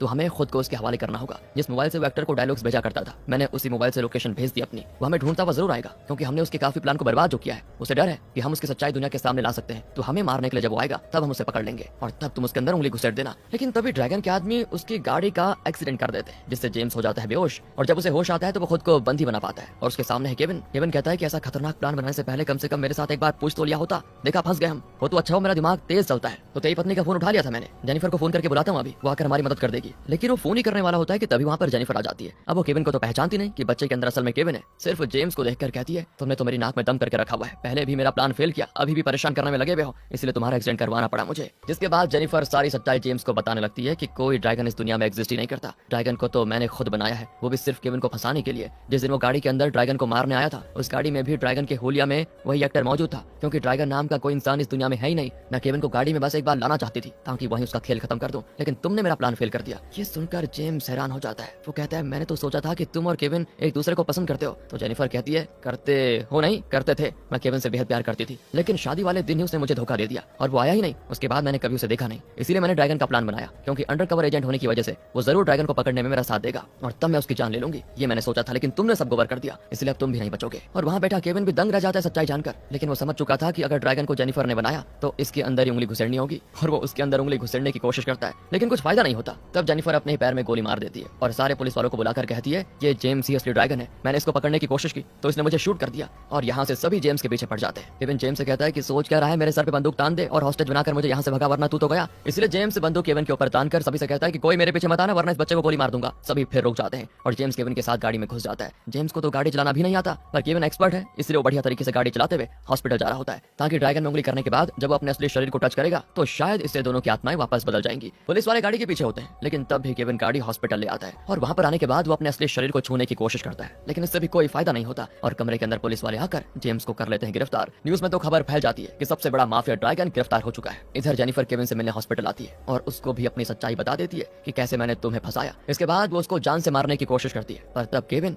जिसके शरीर में उसकी आत्मा वापस आ चुकी थी, वो जेनिफर से कहता है कि ऐसा करने के बारे में सोचना भी मत। मैंने तुम्हारी सारी बातें रिकॉर्ड कर ली है जो अभी मीडिया में लाइव शो हो रहा है। तुमने सच्चाई बताकर खुद के पैर पर कुल्हाड़ी मार दी है। यानी कि दोस्तों, ड्रैगन में उंगली करने का प्लान सफल रहा। केविन को उसका शरीर वापस मिल गया और बच्चे की आत्मा जेम्स के बेटे में वापस चली गई। जेम्स को भी जेल से बाहर निकलकर उसको मीडिया वाले हीरो घोषित कर देते हैं कि ड्रैगन की सच्चाई लाने में सबसे बड़ा हाथ जेम्स का ही था। ये देखकर ओल्गा भी खुश होती है कि मैंने हीरो से ही शादी की, ना कि लूजर से। तब जेम्स से मिलने केविन आता है और उससे कहता है कि बड़ा ही कमाल का एडवेंचर था, क्या ऐसे और एडवेंचर में मेरा साथ देना चाहोगे पार्टनर, एजेंट बनकर। सुनकर जेम्स की खुशी का ठिकाना नहीं रहता कि मैं भी अब एक अंडरकवर एजेंट बन चुका हूं बताओ, और वो तुरंत ही केविन का पार्टनर बन जाता है। इसी हैप्पी एंडिंग के साथ होती है मूवी। सर्कस के अंदर चले जाते हैं जहां शो का होस्ट मिस्टर टॉल स्टेज पर आता है और स्टेज पर पहले कलाकार को बुलाता है। ये पहला कलाकार एक वुल्फमैन था जिसे देखकर सभी लोग डर जाते हैं। तभी मिस्टर टॉल उस वुल्फमैन को ऑडियंस में बैठी एक लेडी की ओर इशारा करता है, जिससे वुल्फमैन उस लेडी के पास जाता है और उसके हाथों को बुरी तरह से काट देता है। ये देखकर लोग और भी ज्यादा डर जाते हैं, पर थोड़ी ही देर बाद उस लेडी के हाथ वापस से सही होने लगते हैं। ये देखकर सभी हैरान रह जाते हैं और वो लेडी स्टेज पर चली जाती है, जहाँ मिस्टर टॉल उस लेडी का नाम कॉर्मा बताते हुए कहता है कि ये लड़की हमारे शो की मेंबर है। इसके बाद स्टेज पर एलेक्जेंडर नाम का तीसरा कलाकार आता है, जिसकी बॉडी में एक भी रिब्स नहीं थी। एलेक्जेंडर के बाद वहाँ गर्था नाम की लड़की आती है, जिसके पास मजबूत दांत थे जिनसे वो कुछ भी तोड़ सकती थी। गर्था के बाद रामस नाम का कलाकार आता है, जिसके 2 पेट होते हैं जिनकी मदद से वो कुछ भी खा सकता है। यहाँ पर रामस 3 पहिए वाली साइकिल को खाकर अपना टैलेंट दिखाता है और फिर उसे एक टुकड़े जैसा बनाकर थूक देता है। इसके बाद मैडम चुस्का नाम की एक खूबसूरत लेडी स्टेज पर आती है और डैरन को स्टेज पर बुलाती है, जहाँ वो डैरन से कहती है कि मैं अपना मैजिक दिखाने के लिए तुम्हें असिस्टेंट बनाना चाहती हूँ, जिसके लिए डैरन मान जाता है। पर जैसे ही मैडम चुस्का डैरन के चेहरे को छूती है तो उसे डैरन का फ्यूचर दिखने लगता है, जिसमें उसे काफी भयानक चीजें दिखाई देती है, जिससे वो बहुत डर जाती है और डैरन से दूर हट जाती है। तभी मैडम चुस्का के फेस पर अचानक से बाल आने लगते हैं, जिन्हें वो जल्दी से काटने लगती है और वापस अपने पुराने रूप में आ जाती है। इस मैजिक को देखकर ऑडियंस काफी एंजॉय करती है और उसके लिए जोर जोर से तालियां बजाने लगती है। मैडम चुस्का डैरन के फ्यूचर को देखने के बाद इतनी डर गई थी कि वो सर्कस के लीडर लार्टन को शो बंद करने को कहती है। मैडम चुस्का डैरन से इतना क्यों डर रही थी, ये हमें आगे पता चलेगा। यहाँ मैडम चुस्का के बार बार बोलने पर भी लार्टन उसकी बात नहीं मानता और स्टेज पर आकर अपना मैजिक दिखाना शुरू कर देता है। लार्टन स्टेज पर अपनी साथी मकड़ी को लाया था, जिसका नाम ऑक्टा था। यहाँ लार्टन एक इंस्ट्रूमेंट बजाते हुए डांस करने लगता है, जिसके साथ ऑक्टा भी डांस करने लगती है। इसी दौरान स्टीव लार्टन को पहचान जाता है कि वो एक वेम्पायर है। असल में स्टीव ने एक बुक में लार्टन के बारे में पढ़ा था। तभी स्टीव डैरन को बताता है कि लार्टन एक वेम्पायर है और उसका असली नाम वर है। इसी बीच स्टीव और डैरन के टीचर पुलिस को लेकर वहाँ पर आ जाते हैं और शो को बंद करवाने लगते हैं। ये दोनों टीचर से छुपने के लिए बैक स्टेज पर आ जाते हैं, जहाँ मौका देखकर डैरन लार्टन के रूम से ऑक्टा को चुरा लेता है, क्योंकि पहली नजर में ही उसे ऑक्टा पसंद आ गई थी। डैरन ऑक्टा को लेकर रूम से जा ही रहा था कि तभी उसे लार्टन के आने की आवाज सुनाई देती है, इसलिए वो जल्दी से रूम में छुप जाता है। यहाँ लार्टन एक बूढ़े आदमी के साथ अंदर आता है, जो कि लार्टन से वेम्पांजी के बारे में बात कर रहा होता है। असल में वेम्पांजी हाइब्रिड वेम्पायर थे, जो कि लोगों का ब्लड पीने के लिए उन्हें जान से मार डालते हैं, जबकि लार्टन ऐसा वेम्पायर है जो कि सिर्फ लोगों को बेहोश करके उनका ब्लड पीता है। इसी दौरान स्टीव वहाँ आता है और लार्टन से कहता है कि उसे भी वेम्पायर बनना है। यहाँ स्टीव का कहना था कि वो अपनी जिंदगी से नफरत करता है क्योंकि वो अकेला है। असल में स्टीव के पिता बहुत पहले ही उसे छोड़कर चले गए थे, जिस वजह से उसकी माँ एक शराबी बन गई थी। तब से ही वो हमेशा के लिए अकेला हो गया था। स्टीव के बार बार रिक्वेस्ट करने पर लार्टन उसे वेम्पायर बनाने के लिए मान जाता है, पर सबसे पहले वो स्टीव का ब्लड टेस्ट करने को कहता है। जैसे ही लार्टन स्टीव के ब्लड को अपने मुंह में डालता है तो उसे पता चल जाता है कि स्टीव के अंदर बहुत बुराइयां हैं, यानी कि अगर उसने स्टीव को वेम्पायर बना दिया तो वो बहुत बुरा वेम्पायर बनेगा और लोगों को मारने लगेगा। इसीलिए लार्टन उसे वेम्पायर बनाने से मना कर देता है। इस बात से स्टीव को बहुत गुस्सा आता है और वो लार्टन को भला बुरा बोलकर वहाँ से चला जाता है। इसके बाद लार्टन को पता चलता है कि उसकी मकड़ी ऑक्टा बॉक्स में नहीं है, इसीलिए वो ऑक्टा को ढूंढने लगता है। ये देखकर डैरन काफी घबरा जाता है और लार्टन से बचते हुए वहाँ से भाग जाता है। डैरन भागते भागते सड़क पर पहुँच जाता है, जिस दौरान एक कार वहाँ आती है, जिसमें बैठे 2 लोग डैरन को पकड़ लेते हैं। ये वही कार थी जिससे एक आदमी ने सर्कस का पोस्टर फेंका था। इस कार के अंदर मर्लॉग और मिस्टर टिनी नाम के 2 आदमियों को दिखाया जाता है। इन दोनों के डैरन से पूछताछ करने पर पता चलता है कि उन्होंने गलत लड़के को किडनैप कर लिया है। असल में वो डैरन के दोस्त स्टीव को एक मकसद के लिए ढूंढ रहे थे। इसके बाद वो दोनों डैरन को कुछ बताए बिना ही उसे उसके घर पर ड्रॉप कर देते हैं। अगले दिन डैरन ऑक्टा को अपने बैग में रखकर स्कूल ले जाता है, जहाँ स्टीव ऑक्टा को देख लेता है और उसके साथ खेलने लगता है। तभी गलती से उसके हाथ से पिंजरा गिर जाता है और ऑक्टा वहाँ से भागने लगती है। ये देख डैरन ऑक्टा को पकड़ने की कोशिश करता है, जबकि स्टीव उसे मारने के इरादे से उसका पीछा करता है। ऑक्टा भागते भागते हॉल में आ जाती है, जिसे देखकर सभी स्टूडेंट्स बुरी तरह डर जाते हैं और इधर उधर भागने लगते हैं। कुछ देर बाद ऑक्टा एक खिड़की से बाहर भागने की सोचती है, पर भागने से पहले वो स्टीव के गाल पर काट लेती है, जिस वजह से स्टीव फर्श पर गिर जाता है और मकड़ी के जहर के कारण बेहोश हो जाता है। इसके बाद डैरन लार्टन के पास जाता है और उसे सारी बात बताकर स्टीव की जान बचाने को कहता है। लार्टन शुरू में उसकी मदद करने से इनकार कर देता है, लेकिन जब डैरन उससे बार बार रिक्वेस्ट करता है तब लार्टन एक शर्त पर उसकी मदद करने का कहता है। वो अपनी शर्त बताता है कि डैरन को उसका वेम्पायर असिस्टेंट बनना होगा, यानी कि उसे अपनी फैमिली, फ्रेंड्स और अपनी पूरी सोशल लाइफ को छोड़ छोड़ना होगा। डैरेन सिर्फ स्टीव को बचाना चाहता था, इसलिए वो लाटन की शर्त मान लेता है। जिसके बाद लाटन डैरेन के हाथ में नेल्स चुभाता है और उसके ब्लड में वेम्पायर ब्लड को मिक्स कर देता है, जिससे डैरेन हाफ वेम्पायर में बदल जाता है। जिसके बाद डैरेन लाटन को लेकर हॉस्पिटल जाता है, जहाँ लाटन एक एंटीडोट स्टीव की बॉडी में डाल देता है, जिससे स्टीव ठीक होने लगता है। कुछ दिनों बाद हम देखते हैं कि डैरेन के हाफ वेम्पायर बन जाने से उसे कच्चा मांस खाने का मन हो रहा था। इसी तरह एक दिन उसे अपनी बहन का खून चूसने की इच्छा होती है, पर वो किसी तरह खुद पर कंट्रोल करता है और अपने कमरे में चला जाता है, जहाँ वो लाटन को देखता है। असल में लाटन डैरेन को वार्निंग देने आया था। वो कहता है कि तुम्हें अपना घर छोड़ देना चाहिए, क्योंकि तुम अपनी फैमिली के लिए खतरा बन सकते हो। लेकिन डैरेन ऐसा करना नहीं चाहता था, पर तभी उसे ध्यान आता है कि वो थोड़ी देर पहले ही अपनी बहन का ब्लड पीने का सोच रहा था, इसलिए वो अपनी फैमिली को छोड़ने का फैसला कर लेता है। यहाँ उसे डर था कि अगर वो अचानक से गायब हो गया तो उसके पेरेंट्स को उसकी हमेशा चिंता रहेगी। डैरेन लाटन से कहता है कि मुझे अपनी फैमिली के लिए मरना होगा, जिसमें तुम मेरी मदद करोगे। उसी रात लाटन डैरेन के पास आता है और उसकी गर्दन तोड़कर उसे घर से नीचे गिरा देता है। लाटन ने उसे इस तरह मारा था कि वो सबकी नजरों में मरा हुआ दिखाई दे। यहाँ से प्रेजेंट का सीन दिखाया जाता है, जहाँ डैरेन का फ्यूनरल चल रहा था, जबकि डैरेन कॉफिन में जिंदा लेटा हुआ था। फ्यूनरल वाली रात को लाटन डैरेन की कब्र खोदता है और उसे बाहर निकाल लेता है, जिस दौरान मॉर्लॉक वहाँ आ जाता है, जो कि वेम्पांजी का लीडर था। वो उन पर हमला कर देता है, लेकिन लाटन उसे चकमा दे देता है और डैरेन को लेकर भाग जाता है। इस बीच स्टीव को देखते हैं, जो डैरेन की मौत से बहुत दुखी था। वो डैरेन को बहुत मिस कर रहा था। स्टीव का सिर्फ एक दोस्त था, जिसके जाने के बाद वो पूरी तरह अकेला हो चुका था, इसलिए एक दिन वो सुसाइड करने का सोचता है। स्टीव जैसे ही छत से कूदने वाला होता है, तभी वहाँ मिस्टर टाइनी आता है, जो उसे सुसाइड करने से रोक लेता है। यहाँ टाइनी स्टीव को बताता है कि मैं तुम्हारी जिंदगी और तुम्हारे वेम्पायर बनने के सपने के बारे में जानता हूँ, इसीलिए मैं तुम्हें वेम्पांजी बनने का मौका दूंगा। यहाँ हमें पता चलता है कि मॉर्लॉक के साथ साथ टिनी भी वेम्पांजी है। टिनी उसे डैरेन की सच्चाई बताता है कि डैरेन अभी जिंदा है और वो अब वेम्पायर बन चुका है। इसके अलावा टिनी स्टीव को डैरेन के खिलाफ भड़काने लगता है कि वेम्पायर बनना तुम्हारा सपना था, लेकिन डैरेन ने तुम्हारा सपना चुरा लिया। सब कुछ जानने के बाद स्टीव को डैरेन पर बहुत ज्यादा गुस्सा आ जाता है, इसलिए वो टिनी का ऑफर मान लेता है और उसके साथ चला जाता है। इस बीच डैरेन को देखते हैं, जो धीरे धीरे सर्कस में मौजूद दूसरे लोगों के साथ दोस्ती कर रहा था। साथ ही दूसरों की मदद करते हुए वो खुद को ट्रेन करने लगता है, पर उसे अपनी फैमिली और स्टीव की बहुत याद आती थी, इसलिए वो अपने फोन में उनके फोटोज देखने लगता है। फोटोज को देखकर डैरेन बहुत इमोशनल हो जाता है और स्टीव को कॉल करने लगता है। तभी वहाँ लाटन आ जाता है और डैरेन का फोन छीनकर उसे तोड़ देता है, क्योंकि वो नहीं चाहता था कि डैरेन की सच्चाई किसी को पता चले। इसी दौरान वहाँ मिस्टर टिनी आता है। वो यहाँ डैरेन के बारे में बात करने आया था। यहाँ हमें पता चलता है कि डैरेन के पास जन्म से ही कोई स्पेशल पावर्स हैं, इसीलिए मिस्टर टिनी उसे अपने साथ रखना चाहता था। जब टिनी लाटन से डैरेन को मांगता है, तब मिस्टर टॉल उसे कहता है कि वो इस बारे में सोचेगा। टिनी के जाने के बाद लाटन डैरेन से कहता है कि तुम सर्कस से बाहर मत निकलना, क्योंकि वेम्पांजी से तुम्हें खतरा हो सकता है। इसके बाद लाटन डैरेन को ट्रेन करना शुरू करता है, ताकि वो अपने आप की सुरक्षा कर सके। ट्रेनिंग कंप्लीट होने के बाद डैरेन की स्किल्स और स्ट्रेंथ बढ़ जाती है। दूसरी ओर मॉर्लॉक स्टीव को वेम्पांजी में बदल देता है, जिससे स्टीव के पास इविल पावर्स आ जाती हैं और वो एक शैतान में बदल जाता है। स्टीव सबसे पहले अपने स्कूल टीचर का शिकार करता है और उन्हें जान से मार डालता है। इस बीच डैरेन को देखते हैं, जिसे बहुत भूख लगी हुई थी, इसलिए लाटन उसे पास के एक खेत में ले जाता है और एक आदमी को बेहोश करके डैरेन को उसका ब्लड पीने को कहता है। अब क्योंकि डैरेन का दिल बहुत साफ है, इसलिए वो भूखा होने के बावजूद भी उस आदमी का ब्लड नहीं पीता है। वो दोनों वापस अपने सर्कस में लौट आते हैं, जहाँ अचानक से वेम्पांजी का ग्रुप आकर उन पर हमला कर देता है और फिर दोनों ग्रुप्स के बीच खतरनाक लड़ाई होती है, जिसमें कई लोगों की जान चली जाती है। असल में वेम्पांजी डैरेन की तलाश में आए थे। तभी एक वेम्पांजी को डैरेन मिल जाता है, जो कि सर्कस में रहने वाली लड़की रेबेका के साथ एक रूम में छुपा हुआ था। यहाँ वेम्पांजी और डैरेन के बीच लड़ाई होती है, जिस दौरान लाटन और मिस्टर टॉल अपने साथियों के साथ वहाँ आ जाते हैं और डैरेन को वेम्पांजी से बचा लेते हैं। इसके बाद सभी वेम्पांजी वहाँ से भाग जाते हैं। थोड़ी ही देर बाद डैरेन और लाटन को पता चलता है कि मॉर्लॉक ने रेबेका को किडनैप कर लिया है। अगली सुबह डैरेन उसे खोजने के लिए अकेला ही निकल जाता है, क्योंकि उसे लग रहा था कि ये सब उसी की वजह से हो रहा है। इस बीच मिस्टर टिनी डैरेन को अपने जाल में फंसाने के लिए उसकी फैमिली को किडनैप कर लेता है। इधर डैरेन को देखते हैं, जो अपनी फैमिली को एक बार देखने के लिए घर में जाता है, मगर उसका घर पूरा खाली था। तभी उसकी नजर टेबल पर रखे पोस्टर पर जाती है, जिस पर टिनी ने लिखा था कि वो सर्कस में उसका इंतजार कर रहा है। यहाँ लाटन भी वेम्पांजी से लड़ाई करने का फैसला करता है और अपने वेपन्स को इकट्ठा करने लगता है। जिसके बाद डैरेन सर्कस में आ जाता है, जहाँ वो रेबेका और अपनी फैमिली को दीवार पर लटका हुआ देखता है। यहाँ स्टीव को वेम्पांजी के साथ देखकर डैरेन समझ जाता है कि वो वेम्पांजी बन चुका है, इसलिए वो बिना किसी हिचकिचाहट के स्टीव पर हमला कर देता है। इसी दौरान लाटन भी आ जाता है और मॉर्लॉक के साथ लड़ाई करने लगता है। अब क्योंकि डैरेन ने ब्लड नहीं पिया था, इसलिए वो बहुत कमजोर हो जाता है और स्टीव से हारने लगता है। तभी रेबेका खुद को आजाद करती है और डैरेन को उसका ब्लड पीने को कहती है, ताकि डैरेन के पास फिर से पावर आ सके, लेकिन डैरेन उसका ब्लड पीने से मना कर देता है। तब रेबेका उसे समझाती है कि मुझे कुछ नहीं होगा और मैं ठीक हो जाऊंगी। ये सुनकर डैरेन उसका ब्लड पीने लगता है। दूसरी ओर लाटन बहुत बुरी तरह से घायल हो गया था, लेकिन वो हार नहीं मानता है और लड़ाई करते हुए वो मॉर्लॉक के दिल में चाकू मार देता है, जिससे मॉर्लॉक की वहीं पर मौत हो जाती है। इधर डैरेन अपनी पावर लौटने के बाद स्टीव से लड़ना शुरू करता है। तभी मिस्टर टिनी वहाँ आता है और उन्हें लड़ने से रोक देता है, जिसके बाद मिस्टर टिनी अपनी स्पेशल पावर्स का यूज करके मॉर्लॉक को जिंदा करता है और उसे एक क्रीचर में बदल देता है। मिस्टर टिनी दोनों लड़कों को अपने साथ चलने को कहता है, जिस पर डैरेन उसके साथ आने से मना कर देता है, लेकिन स्टीव बुराई का रास्ता चुनता है और मिस्टर टिनी के साथ जाने लगता है। दोनों के जाने के बाद लाटन डैरेन की फैमिली को हिप्नोटाइज करके उनकी अभी वाली याददाश्त को मिटा देता है, जिससे वो सभी इस घटना को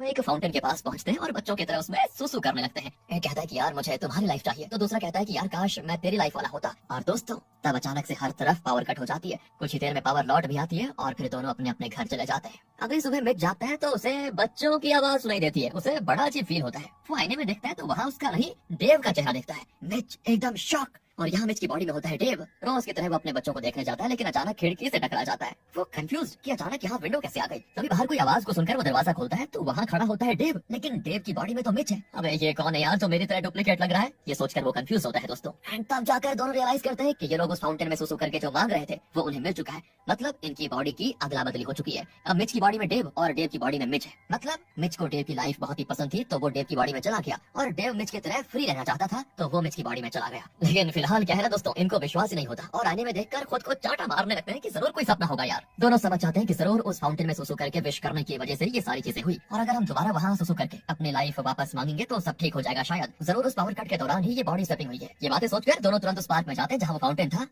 लेकिन वहाँ फाउंटेन होता ही नहीं, क्योंकि उसे किसी और जगह शिफ्ट कर दिया गया है दोस्तों। वो पूछताछ भी करते हैं तो किसी को कुछ पता नहीं होता कि उस फाउंटेन को कहाँ लेकर कोई गया है। वो कहते हैं कि आप डिस्ट्रिक्ट मैनेजर से पूछे, शायद उनको पता होगा कि वो कहाँ है। दोनों तुरंत उस सरकारी ऑफिस में जाते हैं, लेकिन वहाँ की स्टाफ बताती है वो डेटा फिलहाल सिस्टम में एंटर हुआ ही नहीं, जब होगा तभी पता चलेगा। डेव की बॉडी में दोस्तों मिच को बड़ा गुस्सा आता है कि आप इतने इरिस्पॉन्सिबल कैसे हो सकती है। हम दोनों की लाइफ है उस फाउंटेन में, अगर उस फाउंटेन को कुछ हुआ ना तो आपको छोड़ूंगा नहीं मैं। कहकर वो उस ऑफिसर की शर्ट पकड़ लेता है एंड वो भी गुस्से में तुरंत पुलिस को कॉल कर देती है। तो दोनों वहाँ से 9-11 हो जाते हैं। अब क्या करें यार, इसी सोच में दोनों खड़े रहते हैं। मिच की बॉडी में डेव कहता है मेरी एक इंपॉर्टेंट मीटिंग है और इन 15 सालों में मैंने उस लॉ फर्म में जो काम किया उसका फल मुझे इस मीटिंग की परफॉर्मेंस के आधार पर मिलने वाला है। अगर मैंने इस मीटिंग में अच्छा प्रेजेंटेशन दिया तो मैं उस लॉ फर्म में एक पार्टनर बन जाऊंगा। तुम प्लीज किसी भी तरह उस मीटिंग में जाओ और मेरी तरफ से क्लाइंट्स को संभालो। डेव की बॉडी में मिच कहता है कि चल वो तो मैं देख लूंगा यार, और इतने साल के बाद मुझे एक मूवी में एक्टिंग करने का चांस मिला है। तुम्हें तो एक्टिंग आती नहीं, तुम कैसे कर पाओगे और कैसे मेरी नैया पार लगाओगे। तो मिच की बॉडी में डेव कहता है एक्टिंग कोई बड़ी बात थोड़ी है, मैं कर लूंगा, लेकिन तुम प्लीज मेरी मीटिंग को ठीक से अटेंड करना भाई। वैसे मुझे लग रहा है कि एक दिन में तो सब कुछ सीख पाना तुम्हारे बस की बात है नहीं, इसीलिए मैं तुम्हें सिखाता हूँ। और तो और वहाँ मेरी असिस्टेंट सबीना भी होगी, तुम्हें कोई भी डाउट हो ना उससे पूछ लेना। इस तरह डेव का काम मिच और मिच का काम डेव करने जा रहे होते हैं।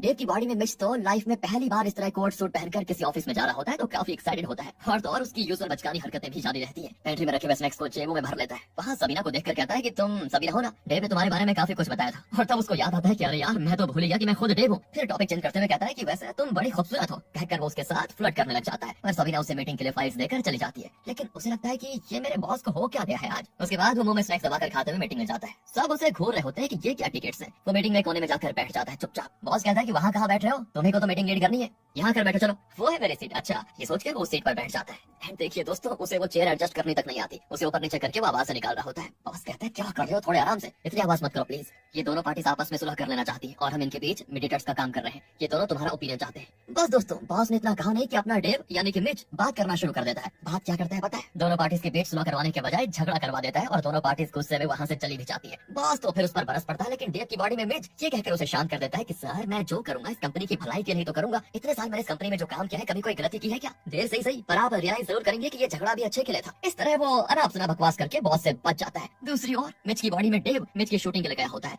पर दोस्तों वहाँ पर जाकर पता चलता है कि ये कोई प्रॉन मूवी की शूटिंग है। गधा काहे का, इसी को वो लाइफ चेंजिंग एक्टिंग का चांस कह रहा था बेवकूफ। डेव तो वहाँ पर एक सेकंड नहीं रुकता, तुरंत भाग जाता है। और काम के बाद डेव की बॉडी में मिच मैगी को लेने के लिए उसके स्कूल जाता है। वहाँ डांस प्रैक्टिस के दौरान दो लड़कियां मैगी को बुली करती हैं। डेव की बॉडी में मिच गुस्सा करता है कि वो लड़कियां तुम्हें मार रही थी और तुम चुप रही। अंकल ने तुमसे कितनी बार कहा है कि अगर कोई तुम्हें बुली करे तो उठा के पटक देना उसको। मैगी कहती है कि आप क्या कह रहे हो पापा, आप खुद को अंकल क्यों कह रहे हो, अंकल तो मिच है ना, आप क्यों कह रहे हो ये चीजें। और तब वो रियलाइज करता है कि ओह शिट यार मैं फिर भूल गया, अब तो मैं डेव हूँ। अरे वो कुछ नहीं बेटा, मैं नहीं, मिच अंकल ने तुमसे कहा था उस दिन, याद नहीं? वो कहती है क्या पापा, आप तो हमेशा कहते हो कि कोई तुम्हारे साथ लड़े तो तुम उससे लड़ना मत और शांत रहना, वही तो मैं कर रही थी। बेटा बेटा तुम पुरानी बातों को छोड़ो, आज से पापा कह रहे हैं कि कोई तुम्हें बुली करे तो उसको धड़ाधड़ पीट कर ही छोड़ना। दोस्तों फिर अगले सीन में मिच और डेव मिलते हैं। डेव पूछता है कि मीटिंग कैसी रही, तुमने मैनेज तो कर लिया था ना? मैनेज तो किया यार, लेकिन थोड़ा फ्लॉप हो गया। अबे तूने ऐसा क्या किया वहाँ पर? कुछ नहीं यार, दो पार्टीज आई और दोनों के बीच सुलह होने के बजाय बस थोड़ी लड़ाई हो गई। मुझे तो लगता है कि मामला कोर्ट तक जाएगा, शायद तुम पर केस भी हो सकता है। क्या मुझ पर केस होगा? अबे एक ही दिन में तूने मेरी लाइफ की वॉट लगा दिया। मिच पूछता है वैसे मेरी शूटिंग का क्या हुआ, तूने अच्छे से परफॉर्म किया ना वहाँ पर, अगली मूवी में भी मुझे चांस देंगे ना वो? डेव तो उसको डांट देता है कि वो प्रॉन मूवी की शूटिंग थी बेवकूफ, उसमें मैं कैसे एक्ट कर पाता। फिर भी यार तुम्हें कर लेना था, वरना मुझे अगली मूवी का चांस कैसे मिलेगा। इस तरह से दोनों के काम फ्लॉप निकल गए। लेकिन अब अगली प्रॉब्लम यह है कि डेव की बॉडी में मिच को डेव के घर जाकर रहना पड़ेगा जेमी के साथ। डेव कहता नहीं ये ठीक नहीं रहेगा। अभी दोनों चलकर जेमी को सच बता देते हैं कि हमारी बॉडी की अदला बदली हो गई है। दोनों उसके पास जाकर कहते हैं कि मैं जो तुम्हें डेव दिख रहा हूँ, मैं डेव नहीं मिच हूँ, और ये जो मिच दिख रहा है ये मिच नहीं डेव है, दोनों की अदला बदली हो गई है।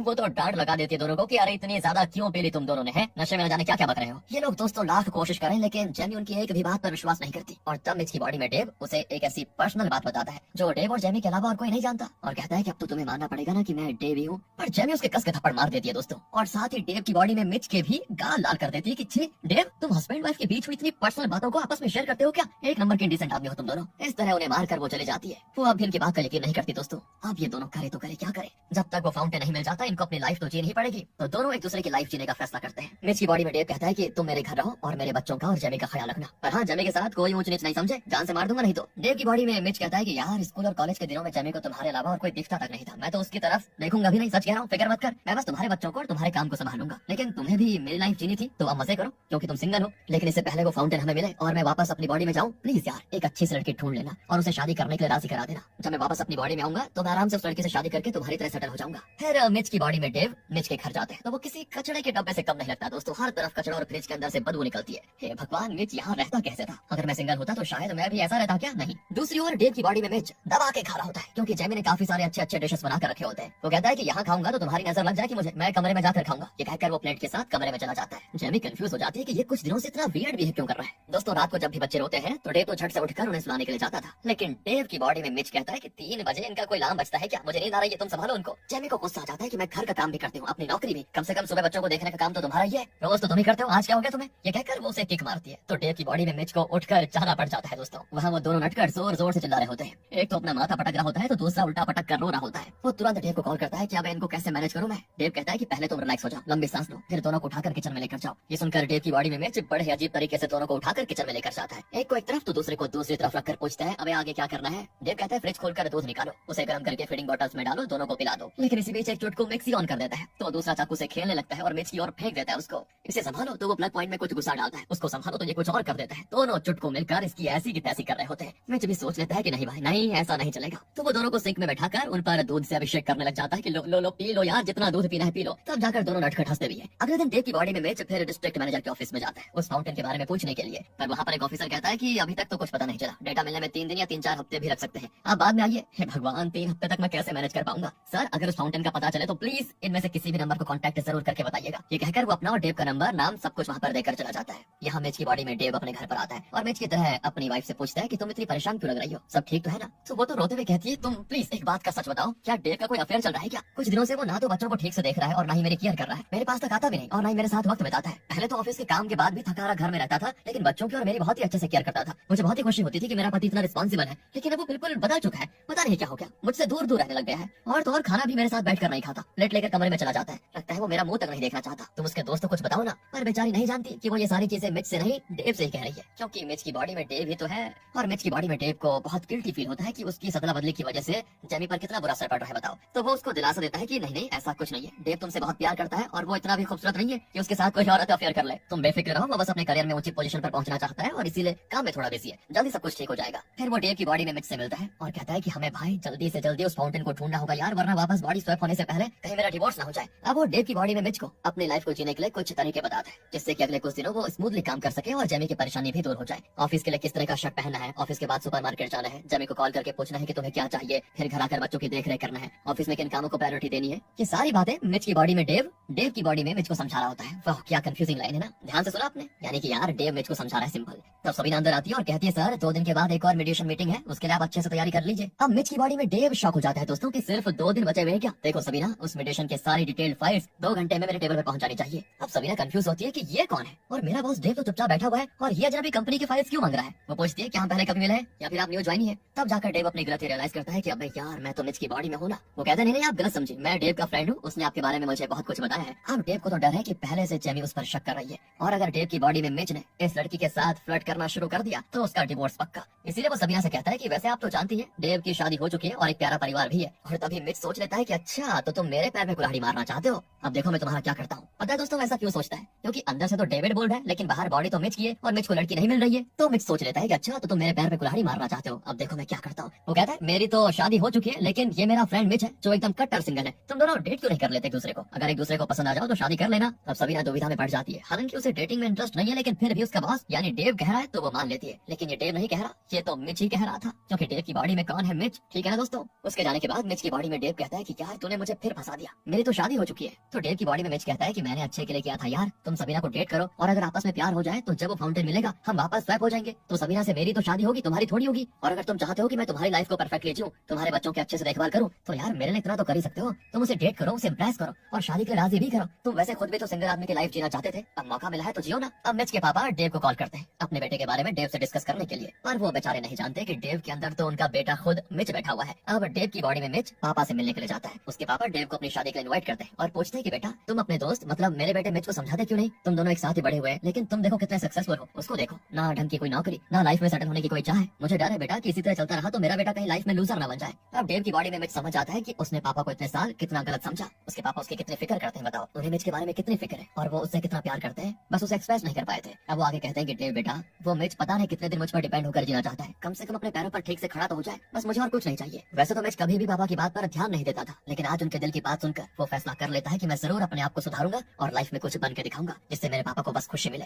तो डेव की बॉडी में मिच कहता है कि देखिए आप परेशान मत हुई अंकल, आज के बाद आपका बेटा बिल्कुल बदल जाएगा, मैं बता रहा हूँ एक अच्छी लाइफ जिएगा वो, उसकी जिम्मेदारी मेरी है। अब इस तरह अपने पापा को समझाकर वो जाता है और पक्का इरादा कर लेता है कि मैं लूजर कभी नहीं बनूंगा, मैं अपने पापा और डेव के आगे खुद को साबित करके दिखाऊंगा कि मैं निकम्मा नहीं हूँ, मैं भी सफल बन सकता हूँ। उस पल से डेव की बॉडी में मिच का दोस्तों एकदम से काया पलट हो जाती है और वो डेव का हर काम बखूबी निभाता है, चाहे वो ऑफिस का काम हो या फिर बच्चों को संभालने का। वो ऑफिस में भी काफी बदलाव लाता है जिससे बॉस ही नहीं बल्कि स्टाफ भी काफी इंप्रेस होते हैं। उसके अंदर ऐसा बदलाव देखकर जेमी भी हैरान रह जाती है। एक दिन वो मैगी को स्कूल से वापस लेकर आ रहे होते हैं तो वो कहती है पापा आज मैंने उन बुली गर्ल्स को उठाकर पटक दिया क्योंकि उन्होंने फिर मुझे छेड़ा था। जेमी कहती नहीं बेटा ऐसा नहीं करते। वो कहती मम्मी पापा ने खुद कहा था कि अगर वो लोग परेशान करें तो उनको खूब पीटना। अब जेमी चौंक जाती है कि डेव पहले तो ऐसा नहीं था, अचानक उसे क्या हो गया। दूसरी ओर मिच की बॉडी में डेव एक सिंगल आदमी की लाइफ जीने लग जाता है। सुबह देर से उठता है, फिर आराम से शहर घूमने निकल जाता है। वो एक रेस्टोरेंट में बैठकर बुक पढ़ रहा होता है तो तब एक बिजनेसमैन को देखता है जिसके पास खाने तक का टाइम नहीं होता। वो जल्दी जल्दी खाकर फोन पर बात करते हुए कहीं निकल रहा होता है। एंड डेव रियलाइज करता है कि हाँ मैं भी तो काम के चक्कर में इसी तरह दौड़ लगा रहा हूँ, पर अब मुझे आराम से लाइफ एंजॉय करने का मौका मिला है, इसे मैं हाथ से जाने नहीं दूंगा। वो बचपन में जहाँ जहाँ घुमा करता था उन जगहों पे जाकर छोटे बच्चे की तरह खेलता है, एंजॉय करता है। फिर वो कैजुअली सुपरमार्केट जाने के बहाने जेमी से मिलने जाता है। उसे पता है कि जेमी वहाँ पर जरूर आएगी और वो मिच की तरह पूछता है कैसी हो जेमी, डेव और बच्चे कैसे। वो कहती है हाँ सब तो ठीक है। अब वो पहले की तरह बच्चों की अच्छे से देखभाल भी करता है लेकिन मेरे पास नहीं आता। ये सुनकर मिच की बॉडी में डेव फैसला कर लेता है कि इससे पहले कि पानी सर से ऊपर चला जाए उस फाउंटेन का पता लगाना ही होगा, वरना जेमी मुझसे तलाक मांग लेगी मुझे लग रहा है। समझ गया दोस्तों क्यों कह रहा वो ये। अगले सीन में सबीना और मिच की बॉडी में डेव एक रेस्टोरेंट में मिलते हैं। अब मिच की बॉडी में डेव तो काफी केयरफुल है कि मेरी शादी हो चुकी है, इस लड़की को मैं हरगिज डेट नहीं करूंगा, लेकिन अपने दोस्त मिच के खातिर उसे इस तरह डेटिंग करनी पड़ रही है। सबीना भी यही कहती है मुझे तुम्हें डेट करने में कोई इंटरेस्ट नहीं है, लेकिन मैं सिर्फ अपने बॉस डेव के कहने पर ही तुमसे मिलने आई हूँ। फिर वो डेव की काफी तारीफ करती है कि वो एक बहुत ही रिस्पॉन्सिबल इंसान है, ऑफिस का काम हो या परिवार या बच्चों को संभालने का काम बहुत ही परफेक्ट करते हैं और मुझे उन पर क्रश भी है वैसे, लेकिन क्या करूँ उनका एक प्यारा सा परिवार है जो मेरी वजह से टूटना नहीं चाहिए, इसीलिए थोड़ी दूरी बनाए रखती हूँ उनसे। पर वो एकदम जेंटलमैन है, पता है तुम्हें। ये सुनकर मिच की बॉडी में डेव को अंदर ही अंदर बड़ी खुशी होती है कि यार ये लड़की मुझसे इतना इंप्रेस हो गई बताओ, लेकिन साथ ही उसको डर भी लगता है कि अगर गलती से भी जेमी को पता चल गया कि ये लड़की मुझे पसंद करती है तो वो तुरंत डिवोर्स कर देगी। और तो और मेरी बॉडी में बैठा वो मिच प्ले बॉय भी तो है, अगर उसने कभी इसके साथ हद पार कर दी तो मेरा डिवोर्स तो पक्का, क्योंकि फिलहाल तो मेरी बॉडी उसके पास है ना। अब क्या है दोस्तों शुरू में तो सबीना मिच में इंटरेस्टेड नहीं लगती, लेकिन उसका इनोसेंस, फैमिली वैल्यूज के बारे में उसकी सोच, ये सब उसे काफी पसंद आ जाती है। इतना ही नहीं क्योंकि मिच की बॉडी में डेव है और उसका अपना एक परिवार है, वो कभी सबीना के साथ हद पार करने की कोशिश नहीं करता। ये बात भी सबीना को काफी भा जाती है कि ये भी तो एक जेंटलमैन है। वो कह देती है तो मुझे बहुत ही जेन्युइन इंसान लगे, इसलिए मुझे लगता है कि हम दोनों को डेट कर लेना चाहिए। इस तरह वो अपनी पसंद उसे बता देती है। अब मिच की बॉडी में डेव तो कंफ्यूजन में होता है कि हे भगवान ये तो मान गई, लेकिन इससे पहले कि ये मुझे किस कर दे मुझे भागना पड़ेगा। ये सोचकर वो सबीना को अलविदा कहकर कट लेता है वहाँ से। अगले सीन में डेव की बॉडी में मिच जल्दी जल्दी ऑफिस के लिए निकल रहा होता है तो जेमी कहती है मुझे तुमसे दिल खोलकर बातें करनी है, आज हम किसी रेस्टोरेंट में मिलते हैं, चलो प्लीज जल्दी आ जाना, बहुत जरूरी बात है। दरअसल क्या है दोस्तों जेमी अपनी लाइफ से तंग आ चुकी है क्योंकि डेव की बॉडी में मिच उसके साथ ठीक से बात तक नहीं करता, हमेशा काम ही काम करता रहता है। ऊपर से वो डेव नहीं मिच है, इसलिए वो डरता है कि यार मुझे उसके नजदीक नहीं जाना चाहिए। फिलहाल तो वो कहता है कि ठीक है मैं आ जाऊंगा रेस्टोरेंट में, कहकर वो चला जाता है ऑफिस। दूसरी ओर डिस्ट्रिक्ट मैनेजर मिच की बॉडी में डेव को कॉल करके कहते हैं कि आपने जिस फाउंटेन के बारे में पूछा था उसका पता चल चुका है। 3 हफ्ते के बाद आज पता चला है कि वो एक मॉल में रखा गया है। सुनकर उसे खुश होना चाहिए लेकिन नहीं, वो थोड़ा उदास होता है क्योंकि उसे अब मिच की लाइफ पसंद आने लग गई थी, पर अब उसे वापस अपनी उसी बिजी लाइफ में लौटना पड़ेगा। खैर वो डेव से मिलने जाता है। उस डिस्ट्रिक्ट मैनेजर ने डेव की बॉडी में मिच को भी कॉल किया था। दोनों तुरंत उस फाउंटेन पर जाकर वापस अपनी अपनी बॉडीज में चले जाने की बात तो करते हैं, लेकिन मिच को डेव की ये बिजी लाइफ भा गई और दूसरी ओर डेव को मिच की आराम की और आजाद जिंदगी जिंदगी पसंद आ गई। डेव की बॉडी में मिच कहता है अब फाउंटेन तो मिल चुका है, क्यों ना हम एक और दिन एक दूसरे की लाइफ जी लें। यार मैंने बड़ी मुश्किल से तुम्हारे ऑफिस का काम संभाला है और कल वो इंपॉर्टेंट मीडिएशन मीटिंग भी है जिसके लिए मैंने जी जान से तैयारी की है। लाइफ में शायद एक और बार मुझे इस तरह के ऑफिस में काम करने का और सबके सामने इतने बड़े मीडिएशन को हैंडल करने का मौका मिले ही ना। तो प्लीज तो क्यों ना आज के बजाय हम कल मीटिंग के बाद बॉडी को स्टेप करें। अब डेव की बॉडी में मिच को लगता है कि डेव इसके लिए नहीं मानेगा, पर मिच की बॉडी में डेव कहता है ठीक है यार, मैं जानता हूँ इतने कम समय में मेरा काम सीख लेना तुम्हारे लिए आसान नहीं रहा होगा, पर तुम इसी लाइफ को चाहते थे और उसके लिए तुमने इतनी कोशिश की और आज मीडिएशन तक को हैंडल करने की काबिलियत आ गई है तुम्हें बताओ। इसलिए तुम खुद ही उस मीटिंग में अपना परफॉर्मेंस दो और मेरा सर ऊंचा कर दो गर्व से कि मुझे ऐसा दोस्त मिला है, फिर बाद में हम सब कर लेंगे। सुनकर डेविड की बॉडी में मिच बड़ा खुश होता है और उस मीटिंग की तैयारी में लग जाता है। लेकिन तब जेमी का कॉल आता है और तब उसे याद आता है कि जेमी उसके साथ रेस्टोरेंट जाकर कोई बात करना चाहती थी जिससे वो भूल ही गया था। तो डेव की बॉडी में मिच कहता है सॉरी जेमी मुझे काम है, कल मिल सकते हैं क्या हम? ये कहकर वो कॉल काट देता है। जेमी बहुत दुखी होती है। अगले दिन उस मीडिएशन वाली मीटिंग में डेविड का बॉस, सीईओ और बाकी सीनियर्स भी होते हैं। मीडिएशन में बातचीत के बाद क्लाइंट इनको $650 मिलियन ऑफर करते हैं इस डील को सील करने के लिए। डेव का बॉस तो इस ऑफर को एक्सेप्ट करने वाला होता है, लेकिन डेव की बॉडी में मिच कहता है नहीं, हम इस डील के लिए नहीं मानेंगे बल्कि 100 मिलियन ज्यादा मांगेंगे। इस पर बॉस तो चिल्ला देता है कि 100 मिलियन ज्यादा पाने के चक्कर में कहीं ये डील निकल ना जाए। तब वो सीईओ को कुछ पॉइंट्स बताता है जिसके आधार पर सीईओ कहता है कि ठीक है, जैसा डेव कहता है हम 100 मिलियन और मांगेंगे। तो क्लाइंट से कहते हैं कि हमें 750 मिलियन में ये डील मंजूर होगी वरना हमें ये डील साइन नहीं करनी, कहकर वो निकल जाते हैं। लेकिन तब वो क्लाइंट कहती है ठीक है, मेरे बॉस 750 मिलियन के लिए मान गए हैं। और दोस्तों इस तरह डेव की बॉडी में मिच की आइडिया और सोच की बदौलत इनकी कंपनी को 100 मिलियन का मुनाफा हुआ। सब मिच को ऊपर उठा लेते हैं और सब उसके टैलेंट से बहुत इंप्रेस हो जाते हैं। डेव की बॉडी में मिच भी बड़ा खुश होता है कि आखिर उसने साबित कर ही दिखाया कि उसके अंदर कितनी काबिलियत है। दूसरी ओर मिच की बॉडी में डेव और सबीना एक बेसबॉल मैच देखने जाते हैं और खूब एंजॉय करते हैं। मैच के बाद दोनों लौट ही रहे होते हैं कि बारिश शुरू हो जाती है। दोनों भीगे हुए मिच के घर आते हैं तो सबीना मिच की बॉडी में डेव के साथ थोड़ा रोमांटिक होने लग जाती है, लेकिन डेव उसको रोक देता है और किसी काम का बहाना करके अपनी वाइफ जेमी को देखने के लिए कार में आ रहा होता है। वो किसी भी हाल में जेमी को धोखा नहीं दे सकता था। यहाँ कंपनी को इतना बड़ा मुनाफा दिलाने के लिए डेव की बॉडी में मिच के लिए एक एप्रिसिएशन पार्टी रखी गई थी और उसमें उसे कंपनी का पार्टनर भी बना दिया जाता है। बताओ यार, सभी के परिवार भी आए होते हैं और तब एक वीडियो प्ले की जाती है जिसमें ये दिखाया जाता है कि इन 15 सालों में डेव ने एक छोटे लेवल पर शुरू करके इतनी मेहनत, इतना स्ट्रगल किया और आज इस कंपनी का पार्टनर बन गया। उसको देखकर डेव की बॉडी में मिच को काफी गिल्टी फील होता है कि डेव ने कितनी मेहनत की होगी इस पोजीशन पर पहुंचने के लिए, लेकिन आज उसके लिए जो प्रशंसा हो रही है वो उसे नहीं मुझे मिल रही है। इसका 1% मैं डिजर्व नहीं करता। ये प्रशंसा पूरी की पूरी सिर्फ और सिर्फ मेरे दोस्त डेव को बिलोंग करती है। दूसरी ओर वीडियो देखकर जेमी भी रो पड़ती है कि उसने अपने पति को कितना गलत समझा था। इसी दिन के लिए वो मेहनत करता रहा और साथ ही परिवार का भी ख्याल रखता रहा। यहाँ डेव की बॉडी में मिच फैसला कर लेता है कि नहीं यार, मुझे यहाँ पर रहना ही नहीं चाहिए क्योंकि मैं इस एप्रिसिएशन का हकदार हूँ ही नहीं। और निकलने वाला होता है किसी बीच मिच की बॉडी में डेव वहाँ पर आकर जेमी को किस कर देता है। सब चौंक जाते हैं कि ये कौन है जो डेव की वाइफ को किस कर रहा है और डेव एकदम चुपचाप खड़ा भी है, कुछ कह नहीं रहा, लेकिन जेमी को अंदर से लगता है कि ये मेरा पति डेव है। और तब डेव की बॉडी में मिच कहता है यही तो हम शुरू से तुम्हें समझाने की कोशिश कर रहे थे पर तुम मान नहीं रही थी, कम से कम अब तो तुम्हें विश्वास हो ही गया है। तब मिच की बॉडी में डेव कहता है कि यार अब वक्त आ चुका है वापस अपनी अपनी बॉडीज में लौटने का। क्या है ना, अपनी अपनी ओरिजिनल लाइफ का मजा कुछ और ही होता है, फिर चाहे वो अच्छी ना भी हो उसे अच्छा बनाना हमारा तो फर्ज है। चल यार, दोनों उस मॉल में जाकर जल्दी से फाउंटेन में सुसु कर देते हैं। इस तरह से शपथ लेकर दोनों गाड़ी लेकर निकल जाते हैं मॉल की ओर। आखिर वो मॉल में आ जाते हैं और वहाँ वो फाउंटेन भी होता है, लेकिन यहाँ इतने सारे लोग हैं और कई लोग फाउंटेन को देख भी रहे हैं, ऐसे में सुसु कैसे करेंगे? सुन यार, हम किसी को नहीं देखेंगे, बस आसपास देखने के बहाने चुपचाप से खोलकर सुसु कर देते हैं जैसे कि हम कुछ कर ही नहीं रहे, इस तरह दिखाएंगे। ये प्लान बनाकर दोनों से एग्जीक्यूट भी करते हैं, लेकिन सिक्योरिटी गार्ड्स देख लेते हैं और इन्हें पकड़ने आते हैं। ये दोनों सुसु करके चिल्लाते हैं कि हमें हमारी लाइफ वापस चाहिए। जैसे ही ये लोग विश करते हैं उस एरिया का पावर कट हो जाता है और दोनों वहाँ से भाग खड़े होते हैं। अगली सुबह डेविड उठकर आईना देखता है, तब जाकर उसको चैन आता है क्योंकि वो वापस अपनी बॉडी में है। वो जेमी को सब कुछ बता देता है और कहता है कल मैंने ही तुम्हें किस किया था ना कि मिच ने। मेरे लिए तो बस तुम और हमारे बच्चे सबसे ज्यादा इंपॉर्टेंट है। मैं तुम्हारा दर्द समझता हूँ और वादा करता हूँ कि ऑफिस का काम थोड़ा कम करूंगा और तुम्हारे और बच्चों के साथ। ऑफिसर्स भी उसका पीछा कर रहे थे। इसी हड़बड़ी में बॉन्ग का हाथ फिसल गया और वो सीधा एक स्विमिंग पूल में जा गिरा। उसका सर जोर से स्विमिंग पूल के फ्लोर पर टकराया, फिर अचानक से वो और नीचे डूबता ही चला गया। तभी एक सुंदर सी लड़की तैरते हुए उसके पास आई और उसके होठों पर एक चुम्मी चिपका दी। जब बॉन्ग की आंख खुली तो उसने खुद को एक अजीब से बेड पर उससे भी अजीब कमरे में पाया। बॉन्ग को महसूस हुआ कि कुछ तो गड़बड़ जरूर है और वो जल्दी से एक शीशे के सामने गया। शीशा देखकर उसके पैरों तले जमीन खिसक गई क्योंकि भैया अब दीदी बन चुके थे। उसे कुछ भी समझ नहीं आ रहा था, लेकिन फिर उसने सोचा कि सपना ही होगा, ये सच में थोड़ी ना लड़की बन जाऊंगा। बॉन्ग ने कमरे से बाहर निकलकर पता करने की कोशिश की कि माजरा क्या है। वहाँ उसे बहुत सारी लड़कियां मिली जो उसे देखते ही जय हो राजकुमारी की कहकर सर झुकाकर बैठ गई। बॉन्ग और कंफ्यूज हो गया और उसने घबराकर बाहर की तरफ भागना शुरू कर दिया। बाहर जाकर उसने नोटिस किया कि छोटा बॉन्ग तो गायब है। ए भगवान, मैं मर क्यों नहीं गया?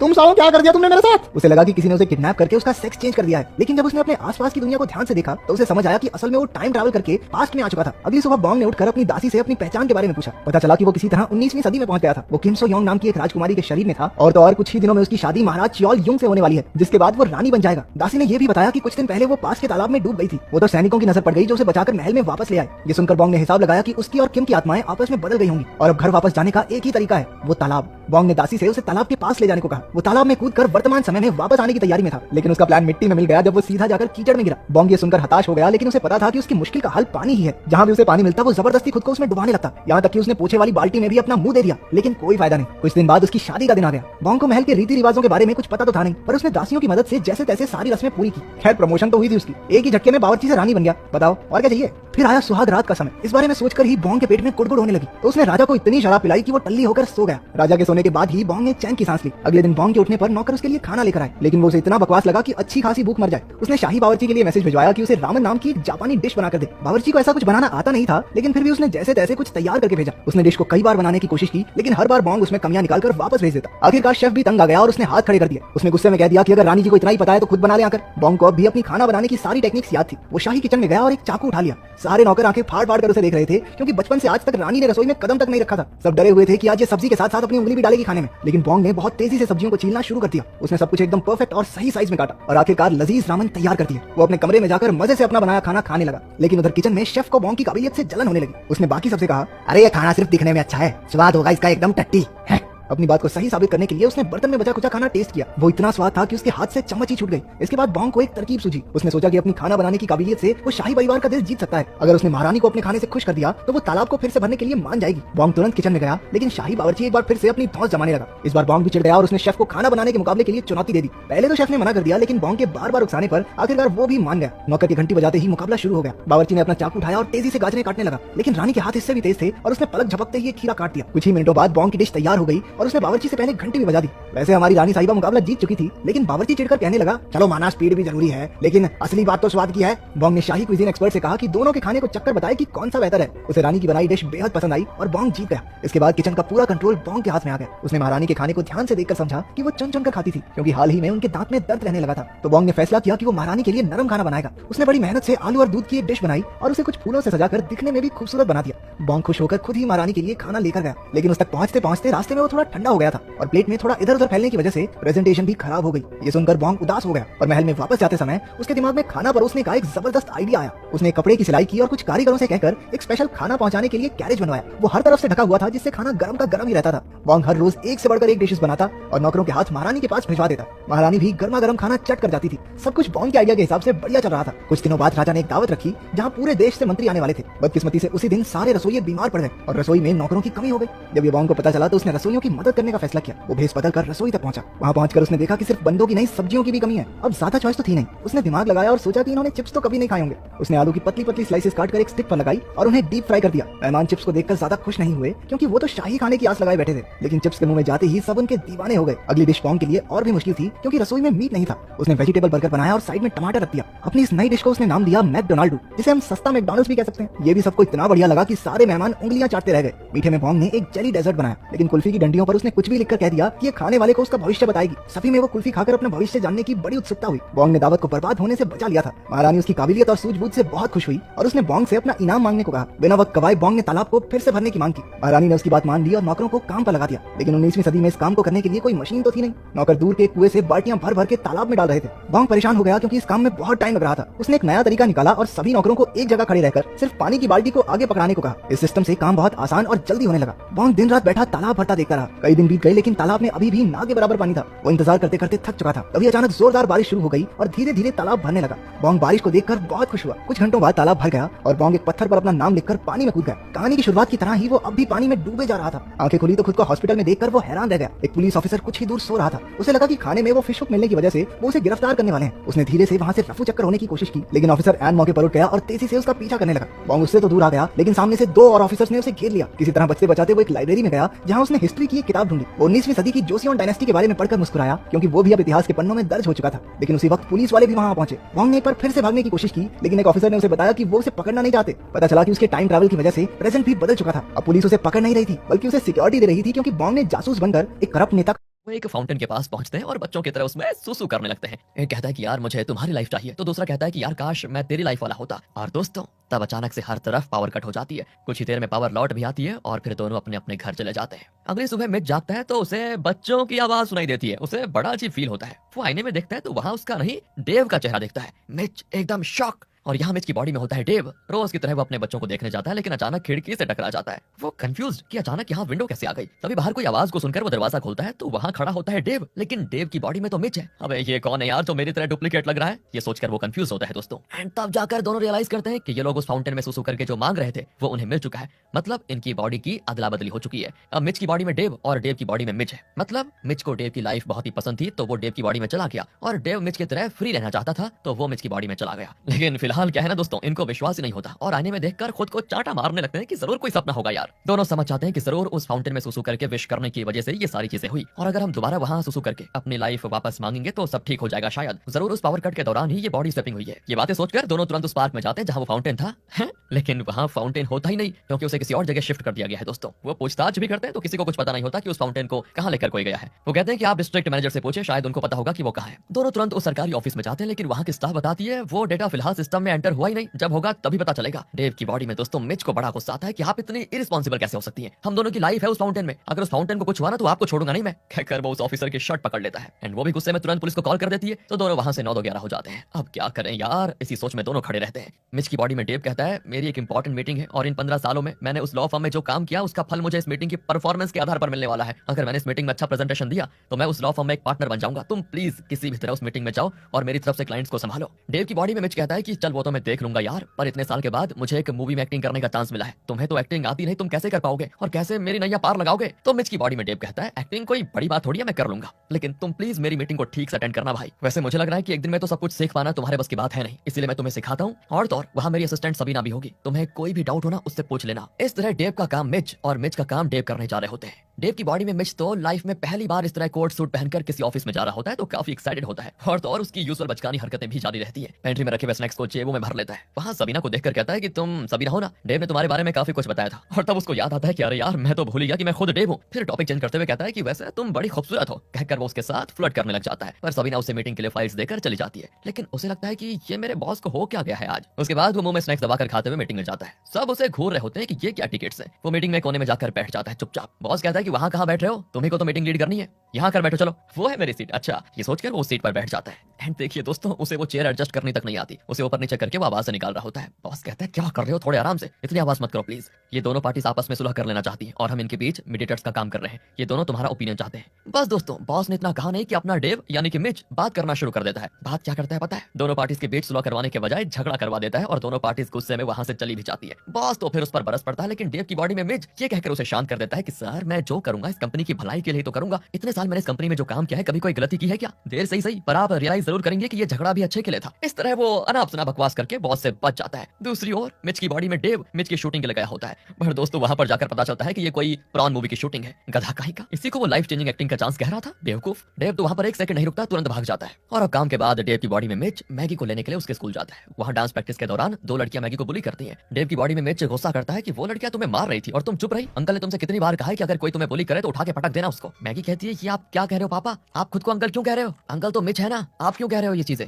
और तब वो रियलाइज करता है कि ओह शिट यार, मैं फिर भूल गया, अब तो मैं डेव हूँ। अरे वो कुछ नहीं बेटा, मैं नहीं, मिच अंकल ने तुमसे कहा था उस दिन, याद नहीं? वो कहती है क्या पापा, आप तो हमेशा कहते हो कि कोई तुम्हारे साथ लड़े तो तुम उससे लड़ना मत और शांत रहना, वही तो मैं कर रही थी। बेटा तुम पुरानी बातों को छोड़ो, आज से पापा कह रहे हैं कि कोई तुम्हें बुली करे तो उसको धनाधन पीट कर ही छोड़ना। दोस्तों फिर अगले सीन में मिच और डेव मिलते हैं। डेव पूछता है कि मीटिंग कैसी रही, तुमने मैनेज तो कर लिया था ना? मैनेज तो किया यार, लेकिन थोड़ा फ्लॉप हो गया। अबे तूने ऐसा क्या किया वहां पर? कुछ नहीं यार, दो पार्टीज आई और दोनों के बीच सुलह होने के बजाय बस थोड़ी लड़ाई हो गई। मुझे तो लगता है कि मामला कोर्ट तक जाएगा, शायद तुम पर केस भी हो सकता है। क्या मुझ पर केस होगा? अबे एक ही दिन में तूने मेरी लाइफ की वॉट लगा दी यार। मिच पूछता है वैसे मेरी शूटिंग का क्या हुआ, तूने अच्छे से परफॉर्म किया ना वहां पर, अगली मूवी में भी मुझे चांस देंगे ना वो? डेव तो उसको डांट देता है कि वो प्रॉन मूवी की शूटिंग थी बेवकूफ, उसमें मैं कैसे एक्ट कर पाता। फिर भी यार तुम्हें कर लेना था, वरना मुझे अगली मूवी का चांस कैसे मिलेगा। इस तरह से दोनों के काम फ्लॉप निकल गए। लेकिन अब अगली प्रॉब्लम यह है कि डेव की बॉडी में मिच को डेव के घर जाकर रहना पड़ेगा जेमी के साथ। डेव कहता है नहीं ये ठीक नहीं रहेगा। अभी दोनों चलकर जेमी को सच बता देते हैं कि हमारी बॉडी की अदला बदली हो गई है। दोनों उसके पास जाकर कहते हैं कि मैं जो तुम्हें डेव दिख रहा हूँ, मैं डेव नहीं मिच हूँ, और ये जो मिच दिख रहा है ये मिच नहीं डेव है, दोनों की अदला बदली हो गई है।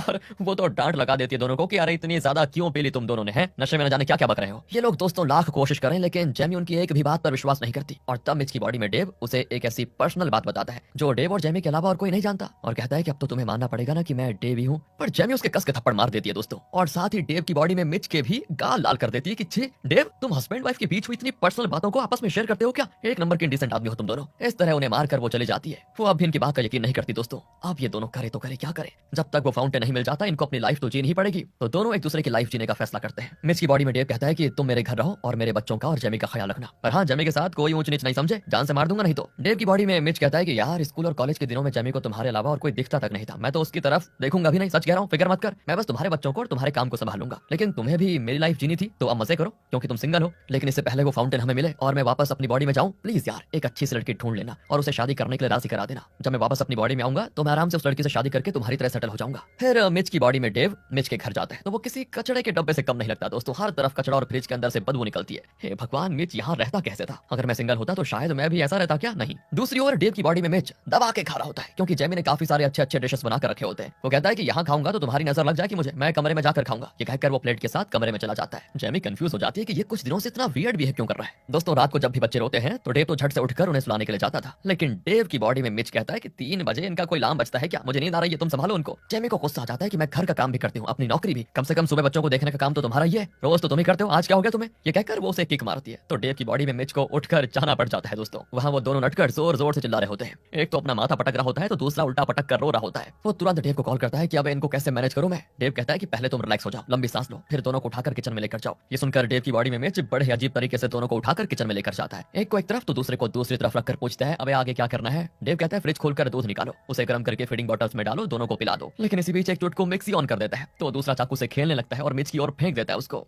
इसे संभालो तो वो प्लग पॉइंट में कुछ गुस्सा डालता है, उसको संभालो तो ये कुछ और कर देता है। दोनों चुटको मिलकर इसकी ऐसी की तैसी कर रहे होते हैं। मिच भी सोच लेता है कि नहीं भाई नहीं, ऐसा नहीं चलेगा, तो वो दोनों को सिंक में बैठाकर उन पर दूध से अभिषेक करने लग जाता है कि लो लो लो पी लो यार, जितना दूध पीना है पी लो। तब जाकर दोनों नटखट हंसते भी हैं। अगले दिन डेव की बॉडी में मिच फिर डिस्ट्रिक्ट मैनेजर के ऑफिस में जाता है उस फाउंटेन के बारे में पूछने के लिए, पर वहां पर एक ऑफिसर कहता है कि अभी तक तो कुछ पता नहीं चला, डेटा मिलने में 3 दिन या 3-4 हफ्ते भी लग सकते हैं, आप बाद में आइए। हे भगवान, 3 हफ्ते तक मैं कैसे मैनेज कर पाऊंगा? सर अगर उस फाउंटेन का पता चले तो प्लीज इनमें से किसी भी नंबर को कॉन्टैक्ट जरूर करके बताइएगा। ये कहकर वो अपना और डेव का नंबर नाम सब कुछ वहां पर देकर चला जाता है। यहाँ मिच की बॉडी में डेव अपने घर पर आता है और मिच की तरह अपनी वाइफ से पूछता है कि तुम इतनी परेशान क्यों लग रही हो, सब ठीक तो है ना? तो वो तो रोते हुए कहती है, तुम प्लीज एक बात का सच बताओ, क्या डेव का कोई अफेयर चल रहा है क्या? कुछ दिनों से वो ना तो बच्चों को ठीक से देख रहा है और ना ही मेरी केयर कर रहा है, मेरे पास तक आता भी नहीं और ना ही मेरे साथ वक्त बिताता है। पहले तो ऑफिस के काम के बाद भी थका हारा घर में रहता था, लेकिन बच्चों की और मेरी बहुत ही अच्छे से केयर करता था। मुझे बहुत ही खुशी होती थी कि मेरा पति इतना रिस्पॉन्सिबल है, लेकिन अब वो बिल्कुल बदल चुका है, पता नहीं क्या हो गया, मुझसे दूर दूर रहने लग गया है और तो और खाना भी मेरे साथ बैठकर नहीं खाता, प्लेट लेकर कमरे में चला जाता है, लगता है वो मेरा मुंह तक नहीं देखना चाहता। तुम उसके दोस्त को कुछ बताओ ना। पर बेचारी नहीं जानती कि वो ये सारी चीजें मिच से नहीं डेव से ही कह रही है, क्योंकि मिच की बॉडी में डेव ही तो है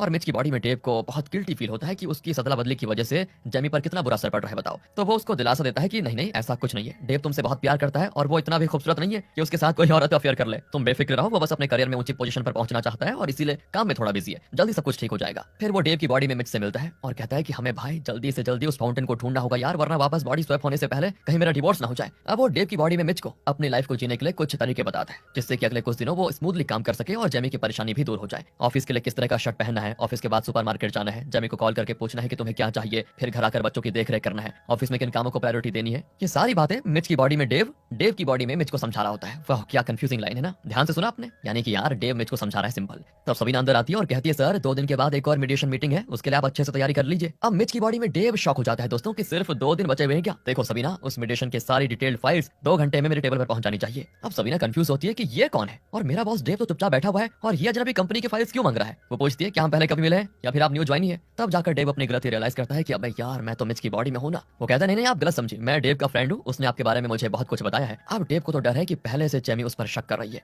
और अगर डेव की बॉडी में मिच ने इस लड़की के साथ फ्लर्ट करना शुरू कर दिया तो उसका डिवोर्स पक्का। इसीलिए वो सबीना से कहता है कि वैसे आप तो जानती है डेव की शादी हो चुकी है और एक प्यारा परिवार भी है। और तभी मिच सोच लेता है कि अच्छा तो तुम मेरे पैर पे कुल्हाड़ी मारना चाहते हो, अब देखो मैं तुम्हारा क्या करता हूँ। पता है दोस्तों वैसा क्यों सोचता है? क्योंकि अंदर से तो डेविड बोल रहा है लेकिन बाहर बॉडी तो मिच की है और मिच को लड़की नहीं मिल रही है। तो मिच सोच लेता है कि अच्छा तो तुम मेरे पैर पे कुल्हाड़ी मारना चाहते हो, अब देखो मैं क्या करता हूँ। वो कहता है मेरी तो शादी हो चुकी है लेकिन ये मेरा फ्रेंड मिच है जो एकदम कट्टर सिंगल है, तुम दोनों डेट क्यों नहीं कर लेते एक दूसरे को? अगर एक दूसरे को पसंद आ जाओ तो शादी कर लेना। अब सबीना दुविधा में पड़ जाती है, हालांकि उसे डेटिंग में इंटरेस्ट नहीं है लेकिन फिर भी उसका बॉस यानी डेव कह रहा है तो वो मान लेती है। लेकिन ये डेव नहीं कह रहा, ये तो मिच ही कह रहा था, क्योंकि डेव की बॉडी में कौन है? मिच, ठीक है ना दोस्तों। उसके जाने के बाद मिच की बॉडी में डेव कहता है कि यार तूने मुझे फिर फंसा दिया, मेरी तो शादी हो चुकी है। तो डेव की बॉडी में मिच कहता है कि मैंने अच्छे के लिए किया था यार, तुम सबीना को डेट करो और अगर आपस में प्यार हो जाए तो जब वो फाउंटेन मिलेगा हम वापस स्वैप हो जाएंगे, तो सबीना से मेरी तो शादी होगी, तुम्हारी थोड़ी होगी। और अगर तुम चाहते हो कि मैं तुम्हारी लाइफ को परफेक्टली जीऊं, तुम्हारे बच्चों की अच्छे से देखभाल करूं, तो यार मेरे लिए इतना तो कर ही सकते हो, तुम उसे डेट करो, उसे इंप्रेस करो और शादी के लिए राजी भी करो। तुम वैसे खुद भी तो सिंगल आदमी की लाइफ जीना चाहते थे, अब मौका मिला है तो जियो ना। अब मिच के पापा डेव को कॉल करते हैं अपने बेटे के बारे में डेव से डिस्कस करने के लिए, पर वो बेचारे नहीं जानते कि डेव के अंदर तो उनका बेटा खुद मिच बैठा हुआ है। अब डेव की बॉडी में में मिच पापा से मिलने के लिए जाता है। उसके पापा डेव को अपनी शादी के लिए इनवाइट करते हैं और पूछते हैं कि बेटा तुम अपने दोस्त मतलब मेरे बेटे मिच को समझाते क्यों नहीं, तुम दोनों एक साथ ही बड़े हुए हैं, लेकिन तुम देखो कितने सक्सेसफुल हो, उसको देखो ना ढंग की कोई नौकरी ना लाइफ में सेटल होने की कोई चाह है। मुझे डर है बेटा कि इसी तरह चलता रहा तो मेरा बेटा कहीं लाइफ में लूजर ना बन जाए। अब डेव की बॉडी में मिच समझ जाता है कि उसने पापा को इतने साल कितना गलत समझा। उसके पापा उसकी कितनी फिक्र करते हैं, बताओ उन्हें मिच के बारे में कितनी फिक्र है और वो उससे कितना प्यार करते हैं, बस उसे एक्सप्रेस नहीं कर पाए थे। अब वो आगे कहते हैं कि डेव बेटा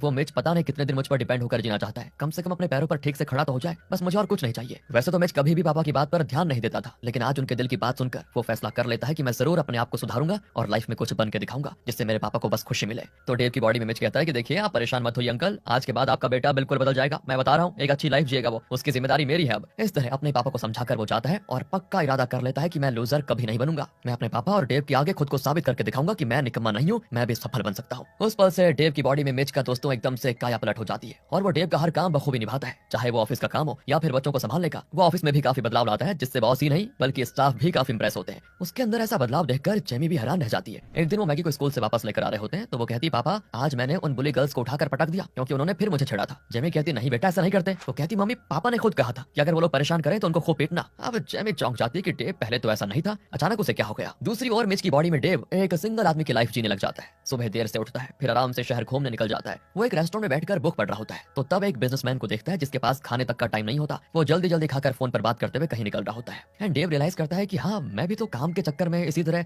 दौड़ लगा रहा हूँ, पर अब मुझे आराम से लाइफ एंजॉय करने का मौका मिला है, इसे मैं हाथ से जाने नहीं दूंगा। वो बचपन में जहाँ जहाँ घुमा करता था उन जगहों पे जाकर छोटे बच्चे की तरह खेलता है, एंजॉय करता है। फिर वो कैजुअली सुपरमार्केट जाने के बहाने जेमी से मिलने जाता है। उसे पता है कि जेमी वहाँ पर जरूर आएगी और वो मिच की तरह पूछता है कैसी हो जेमी, डेव और बच्चे कैसे हैं? वो कहती है हाँ सब तो ठीक है। अब वो पहले की तरह बच्चों की अच्छे से देखभाल भी करता है लेकिन मेरे पास नहीं आता। ये सुनकर मिच की बॉडी में डेव फैसला कर लेता है कि इससे पहले कि पानी सर से ऊपर चला जाए उस फाउंटेन का पता लगाना ही होगा, वरना जेमी मुझसे तलाक मांग लेगी मुझे लग रहा है। समझ गए ना दोस्तों क्यों कह रहा है वो ये। अगले सीन में सबीना और मिच की बॉडी में डेव एक रेस्टोरेंट में मिलते हैं। अब मिच की बॉडी में डेव तो काफी केयरफुल है कि मेरी शादी हो चुकी है, इस लड़की को मैं हरगिज डेट नहीं करूंगा, लेकिन अपने दोस्त मिच के खातिर उसे इस तरह डेटिंग करनी पड़ रही है। सबीना भी यही कहती है मुझे तुम्हें डेट करने में कोई इंटरेस्ट नहीं है, लेकिन मैं सिर्फ अपने बॉस डेव के कहने पर ही तुमसे मिलने आई हूँ। फिर वो डेव की काफी तारीफ करती है कि वो एक बहुत ही रिस्पॉन्सिबल इंसान है, ऑफिस का काम हो या परिवार या बच्चों को संभालने का काम बहुत ही परफेक्ट करते हैं और मुझे उन पर क्रश भी है वैसे, लेकिन क्या करूं उनका एक प्यारा सा परिवार है जो मेरी वजह से टूटना नहीं चाहिए, इसीलिए थोड़ी दूरी बनाए रखती हूं उनसे। पर वो एकदम जेंटलमैन है, पता है तुम्हें। ये सुनकर मिच की बॉडी में डेव को अंदर ही अंदर बड़ी खुशी होती है कि यार ये लड़की मुझसे इतना इंप्रेस हो गई बताओ, लेकिन साथ ही उसको डर भी लगता है कि अगर गलती से भी जेमी को पता चल गया कि ये लड़की मुझे पसंद करती है तो वो तुरंत डिवोर्स कर देगी। और तो और मेरी बॉडी में बैठा वो मिच प्ले बॉय भी तो है, अगर उसने कभी इसके साथ हद पार कर दी तो मेरा डिवोर्स तो पक्का, क्योंकि फिलहाल तो मेरी बॉडी उसके पास है ना। अब क्या है दोस्तों, शुरू में तो सबीना मिच में इंटरेस्टेड नहीं लगती, लेकिन उसका इनोसेंस, फैमिली वैल्यूज के बारे में उसकी सोच, ये सब उसे काफी पसंद आ जाती है। इतना ही नहीं, क्योंकि मिच की बॉडी में डेव है और उसका अपना एक परिवार है, वो कभी सबीना के साथ हद पार करने की कोशिश नहीं करता। ये बात भी सबीना को काफी भा जाती है कि ये भी तो एक जेंटलमैन है। वो कह देती है तो मुझे बहुत ही जेन्युइन इंसान लगे, इसलिए मुझे लगता है कि हम दोनों को डेट कर लेना चाहिए। इस तरह वो अपनी पसंद उसे बता देती है। अब मिच की बॉडी में डेव तो कंफ्यूजन में होता है कि हे भगवान ये तो मान गई, लेकिन इससे पहले कि ये मुझे किस कर दे मुझे भागना पड़ेगा। ये सोचकर वो सबीना को अलविदा कहकर कट लेता है वहां से। अगले सीन में डेव की बॉडी में मिच जल्दी जल्दी ऑफिस के लिए निकल रहा होता है तो जेमी कहती है मुझे तुमसे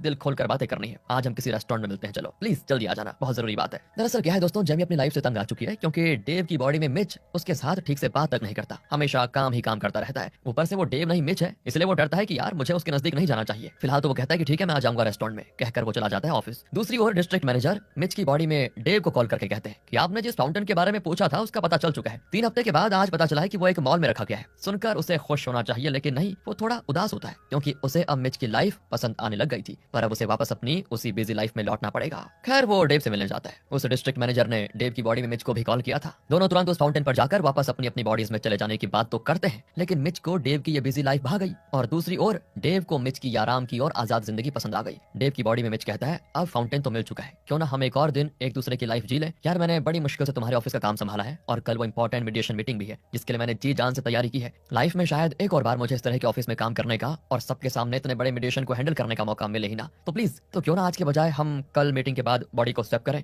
अब डेव की बॉडी में मिच को लगता है कि डेव इसके लिए नहीं मानेगा, पर मिच की बॉडी में डेव कहता है ठीक है यार मैं जानता हूँ इतने कम समय में मेरा काम सीख लेना तुम्हारे लिए आसान नहीं रहा होगा, पर तुम इसी लाइफ को चाहते थे और उसके लिए तुमने इतनी कोशिश की और आज मीडिएशन तक को हैंडल करने की काबिलियत आ गई है तुम्हें बताओ, इसलिए तुम खुद ही उस मीटिंग में अपना परफॉर्मेंस दो और मेरा सर ऊंचा कर दो गर्व से कि मुझे ऐसा दोस्त मिला है, फिर बाद में हम स्वेप कर लेंगे। सुनकर डेविड की बॉडी में मिच बड़ा खुश होता है और उस मीटिंग की तैयारी में लग जाता है, लेकिन तब जेमी का कॉल आता है और तब उसे याद आता है कि जेमी उसके साथ रेस्टोरेंट जाकर कोई बात करना चाहती थी जिससे वो भूल ही गया था। तो डेव की बॉडी में मिच कहता है सॉरी जेमी मुझे काम है, कल मिल सकते हैं क्या हम, ये कहकर वो कॉल काट देता है। जेमी बहुत दुखी होती है। अगले दिन उस मीडिएशन वाली मीटिंग में डेविड का बॉस, सीईओ और बाकी सीनियर्स भी होते हैं। मीडिएशन में बातचीत के बाद क्लाइंट इनको $650 मिलियन डॉलर्स ऑफर करते हैं इस डील को सील करने के लिए। डेव का बॉस तो इस ऑफर को एक्सेप्ट करने वाला होता है, लेकिन डेव की बॉडी में मिच कहता है नहीं, हम इस डील के लिए नहीं मानेंगे, बल्कि 100 मिलियन ज्यादा मांगेंगे। इस पर बॉस तो चिल्ला देता है कि 100 मिलियन ज्यादा पाने के चक्कर में कहीं ये डील निकल ना जाए। तब वो सीईओ को कुछ पॉइंट्स बताता है, जिसके आधार पर सीईओ कहता है कि ठीक है, जैसा डेव कहता है हम 100 मिलियन और मांगेंगे। वो क्लाइंट से कहते हैं कि हमें 750 मिलियन में ये डील मंजूर होगी, वरना हमें ये डील साइन नहीं करनी, कहकर वो निकल जाते हैं। लेकिन तब वो क्लाइंट कहती है ठीक है, मेरे बॉस 750 मिलियन के लिए मान गए हैं। और दोस्तों, इस तरह डेव की बॉडी में मिच की आइडिया और सोच की बदौलत इनकी कंपनी को 100 मिलियन का मुनाफा हुआ। सब मिच को ऊपर उठा लेते हैं और सब उसके टैलेंट से बहुत इंप्रेस हो जाते हैं। डेव की बॉडी में मिच भी बड़ा खुश होता है कि आखिर उसने साबित कर ही दिखाया कि उसके अंदर कितनी काबिलियत है। दूसरी ओर मिच की बॉडी में डेव और सबीना एक बेसबॉल मैच देखने जाते हैं और खूब एंजॉय करते हैं। मैच के बाद दोनों लौट ही रहे होते हैं कि बारिश शुरू हो जाती है। दोनों भीगे हुए मिच के घर आते हैं तो सबीना मिच की बॉडी में डेव के साथ थोड़ा रोमांटिक होने लग जाती है, लेकिन डेव उसको रोक देता है और किसी काम का बहाना करके अपनी वाइफ जेमी को देखने के लिए कार में आ रहा होता है। वो किसी भी हाल में जेमी को धोखा नहीं दे सकता था। यहाँ कंपनी को इतना बड़ा मुनाफा दिलाने के लिए डेव की बॉडी में मिच के लिए एक एप्रिसिएशन पार्टी रखी गई थी और उसमें उसे कंपनी का पार्टनर भी बना दिया जाता है। बताओ यार, सभी के परिवार भी आए होते हैं और तब एक वीडियो प्ले की जाती है जिसमें यह दिखाया जाता है कि इन 15 सालों में डेव ने एक छोटे लेवल पर शुरू करके इतनी मेहनत, इतना स्ट्रगल किया और आज इस कंपनी का पार्टनर बन गया। उसको देखकर डेव की बॉडी में मिच को काफी गिल्टी फील होता है कि डेव ने कितनी मेहनत की होगी इस पोजीशन पर पहुंचने के लिए, लेकिन आज उसके लिए जो प्रशंसा हो रही है वो उसे नहीं, मुझे मिल रही है। इसका 1 भी % मैं डिजर्व नहीं करता। ये प्रशंसा पूरी की पूरी सिर्फ और सिर्फ मेरे दोस्त डेव को बिलोंग करती है। दूसरी ओर वीडियो देखकर जेमी भी रो पड़ती है कि उसने अपने पति को कितना गलत समझा था। इसी दिन के लिए वो मेहनत करता रहा और साथ ही परिवार का भी ख्याल रखता रहा। यहाँ डेव की बॉडी में मिच फैसला कर लेता है कि नहीं यार, मुझे यहाँ पर रहना ही नहीं चाहिए, क्योंकि मैं इस एप्रिसिएशन का हकदार हूं ही नहीं। वो निकलने वाला होता है, किसी बीच मिच की बॉडी में डेव वहां पर आकर जेमी को किस कर देता है। सब चौंक जाते हैं कि ये कौन है जो डेव की वाइफ को किस कर रहा है, और डेव एकदम चुपचाप खड़ा भी है, कुछ कह नहीं रहा। लेकिन जेमी को अंदर से लगता है कि ये मेरा पति डेव है। और तब डेव की बॉडी में मिच कहता है, यही तो हम शुरू से तुम्हें समझाने की कोशिश कर रहे थे, पर तुम मान नहीं रही थी। कम से कम अब तो तुम्हें विश्वास हो ही गया है। तब मिच की बॉडी में डेव कहता है कि यार, अब वक्त आ चुका है वापस अपनी अपनी बॉडीज में लौटने का। क्या है ना, अपनी अपनी ओरिजिनल लाइफ का मजा कुछ और ही होता है। फिर चाहे वो अच्छी ना भी हो, उसे अच्छा बनाना हमारा ही तो फर्ज है। चल यार, दोनों उस मॉल में जाकर जल्दी से फाउंटेन में सुसु कर देते हैं। इस तरह से शपथ लेकर दोनों गाड़ी लेकर निकल जाते हैं मॉल की ओर। आखिर वो मॉल में आ जाते हैं और वहाँ वो फाउंटेन भी होता है, लेकिन यहाँ इतने सारे लोग हैं और कई लोग फाउंटेन को देख भी रहे हैं। ऐसे में सुसु कैसे करेंगे? सुन यार, हम किसी को नहीं देखेंगे, बस आसपास देखने के बहाने चुपचाप जिप खोलकर सुसु कर देते हैं, जैसे कि हम कुछ कर ही नहीं रहे, इस तरह दिखाएंगे। ये प्लान बनाकर दोनों से एग्जीक्यूट भी करते हैं, लेकिन सिक्योरिटी गार्ड्स देख लेते हैं और इन्हें पकड़ने आते हैं। ये दोनों सुसु करके चिल्लाते हैं कि हमें हमारी लाइफ वापस चाहिए। जैसे ही ये लोग विश करते हैं, उस एरिया का पावर कट हो जाता है और दोनों वहां से भाग खड़े होते हैं। अगली सुबह डेविड उठकर आईना देखता है, तब जाकर उसको चैन आता है, क्योंकि वो वापस अपनी बॉडी में है। वो जेमी को सब कुछ बता देता है और कहता है, कल मैंने ही तुम्हें किस किया था, ना कि मिच ने। मेरे लिए तो बस तुम और हमारे बच्चे सबसे ज्यादा इंपॉर्टेंट है। मैं तुम्हारा दर्द समझता हूँ और वादा करता हूँ कि ऑफिस का काम थोड़ा कम करूंगा और तुम्हारे और बच्चों के साथ। ऑफिसर्स भी उसका पीछा कर रहे थे। इसी हड़बड़ी में बॉन्ग का हाथ फिसल गया और वो सीधा एक स्विमिंग पूल में जा गिरा। उसका सर जोर से स्विमिंग पूल के फ्लोर पर टकराया, फिर अचानक से वो और नीचे डूबता ही चला गया। तभी एक सुंदर सी लड़की तैरते हुए उसके पास आई और उसके होठों पर एक चुम्मी चिपका दी। जब बॉन्ग की आंख खुली तो उसने खुद को एक अजीब से बेड पर, उससे भी अजीब कमरे में पाया। बॉन्ग को महसूस हुआ कि कुछ तो गड़बड़ जरूर है और वो जल्दी से एक शीशे के सामने गया। शीशा देखकर उसके पैरों तले जमीन खिसक गई, क्योंकि भैया अब दीदी बन चुके थे। उसे कुछ भी समझ नहीं आ रहा था, लेकिन फिर उसने सोचा कि सपना ही होगा, ये सच में थोड़ी ना लड़की बन जाऊंगा। बॉन्ग ने कमरे से बाहर निकलकर पता करने की कोशिश की कि माजरा क्या है। वहां उसे बहुत सारी लड़कियां मिली जो उसे देखते ही जय हो राजकुमारी की कहकर सर झुकाकर बैठ गई। बॉन्ग और कंफ्यूज हो गया और उसने घबराकर बाहर की तरफ भागना शुरू कर दिया। बाहर जाकर उसने नोटिस किया कि छोटा बॉन्ग तो गायब है। ए भगवान, मैं मर क्यों नहीं गया? तुम सालों क्या कर दिया तुमने मेरे साथ? उसे लगा कि किसी ने उसे किडनैप करके उसका सेक्स चेंज कर दिया है, लेकिन जब उसने अपने आसपास की दुनिया को ध्यान से देखा तो उसे समझ आया कि असल में वो टाइम ट्रैवल करके पास्ट में आ चुका था। अगली सुबह बॉन्ग ने उठकर अपनी दासी से अपनी पहचान के बारे में पूछा। पता चला कि वो किसी तरह 19वीं सदी में पहुंच गया था। वो किम सो योंग नाम की एक राजकुमारी के शरीर में था और तो और कुछ ही दिनों में उसकी शादी महाराज चियोल युंग से होने वाली है, जिसके बाद वो रानी बन जाएगा। दासी ने यह भी बताया कि कुछ दिन पहले वो पास के तालाब में डूब गई थी। वो तो सैनिकों की नजर पड़ गई जो उसे बचाकर महल में वापस ले आए। ये सुनकर बॉन्ग ने हिसाब लगाया कि उसकी और किम की आत्माएं आपस में बदल गई होंगी और अब घर वापस जाने का एक ही तरीका है, वो तालाब। बॉन्ग ने दासी से उसे तालाब के पास ले जाने को कहा। वो तालाब में कूदकर वर्तमान समय में वापस आने की तैयारी में था, लेकिन उसका प्लान मिट्टी में मिल गया जब वो सीधा जाकर कीचड़ में गिरा। बॉन्ग ये सुनकर हताश हो गया, लेकिन उसे पता था कि उसकी मुश्किल का हल पानी ही है। जहां भी उसे पानी मिलता वो जबरदस्ती खुद को उसमें डुबाने लगता, यहाँ तक कि उसने पोछे वाली बाल्टी में भी अपना मुंह दे दिया, लेकिन कोई फायदा नहीं। कुछ दिन बाद उसकी शादी का दिन आ गया। बॉन्ग को महल के रीति रिवाजों के बारे में कुछ पता तो था नहीं, पर उसने दासियों की मदद से जैसे तैसे सारी रस्में पूरी की। खैर, प्रमोशन तो हुई थी उसकी। एक ही झटके में बावर्ची से रानी बन गया। बताओ और क्या चाहिए? फिर आया सुहाग रात का समय। इस बारे में सोचकर ही बॉन्ग के पेट में कुड़कुड़ होने लगी, तो उसने राजा को इतनी शराब पिलाई कि वो टल्ली होकर सो गया। राजा के सोने के बाद ही बॉन्ग ने चैन की सांस ली। अगले दिन बॉन्ग के उठने पर नौकर उसके लिए खाना लेकर आए, लेकिन वो उसे इतना बकवास लगा कि अच्छी खासी भूख मर जाए। उसने शाही बावर्ची के लिए मैसेज भिजवाया कि उसे रामन नाम की एक जापानी डिश बनाकर दे। बावर्ची को ऐसा कुछ बनाना आता नहीं था, लेकिन फिर भी उसने जैसे तैसे कुछ तैयार करके भेजा। उसने डिश को कई बार बनाने की कोशिश की, लेकिन हर बार बॉन्ग उसमें कमियां निकालकर वापस भेज देता। आखिरकार शेफ भी तंग आ गया और उसने हाथ खड़े कर दिए। उसने गुस्से में कह दिया कि अगर रानी जी को इतना ही पता है तो खुद बना ले आकर। बॉन्ग को अब भी अपनी खाना बनाने की सारी टेक्निक्स याद थी। वो शाही किचन में गया और एक चाकू उठा लिया। सारे नौकर आंखें फाड़ फाड़ कर उसे देख रहे थे, क्योंकि बचपन से आज तक रानी ने रसोई में कदम तक नहीं रखा था। सब डरे हुए थे कि आज ये सब्जी के साथ साथ अपनी उंगली भी भी डालेगी खाने में, लेकिन बोंग ने बहुत तेजी से सब्जियों को छीलना शुरू कर दिया। उसने सब कुछ एकदम परफेक्ट और सही साइज में काटा और आखिरकार लजीज रामन तैयार कर दिया। वो अपने कमरे में जाकर मजे से अपना बनाया खाना खाने लगा, लेकिन उधर किचन में शेफ को बोंग की काबिलियत से जलन होने लगी। उसने बाकी सबसे कहा, अरे ये खाना सिर्फ दिखने में अच्छा है, स्वाद होगा इसका एकदम टट्टी है।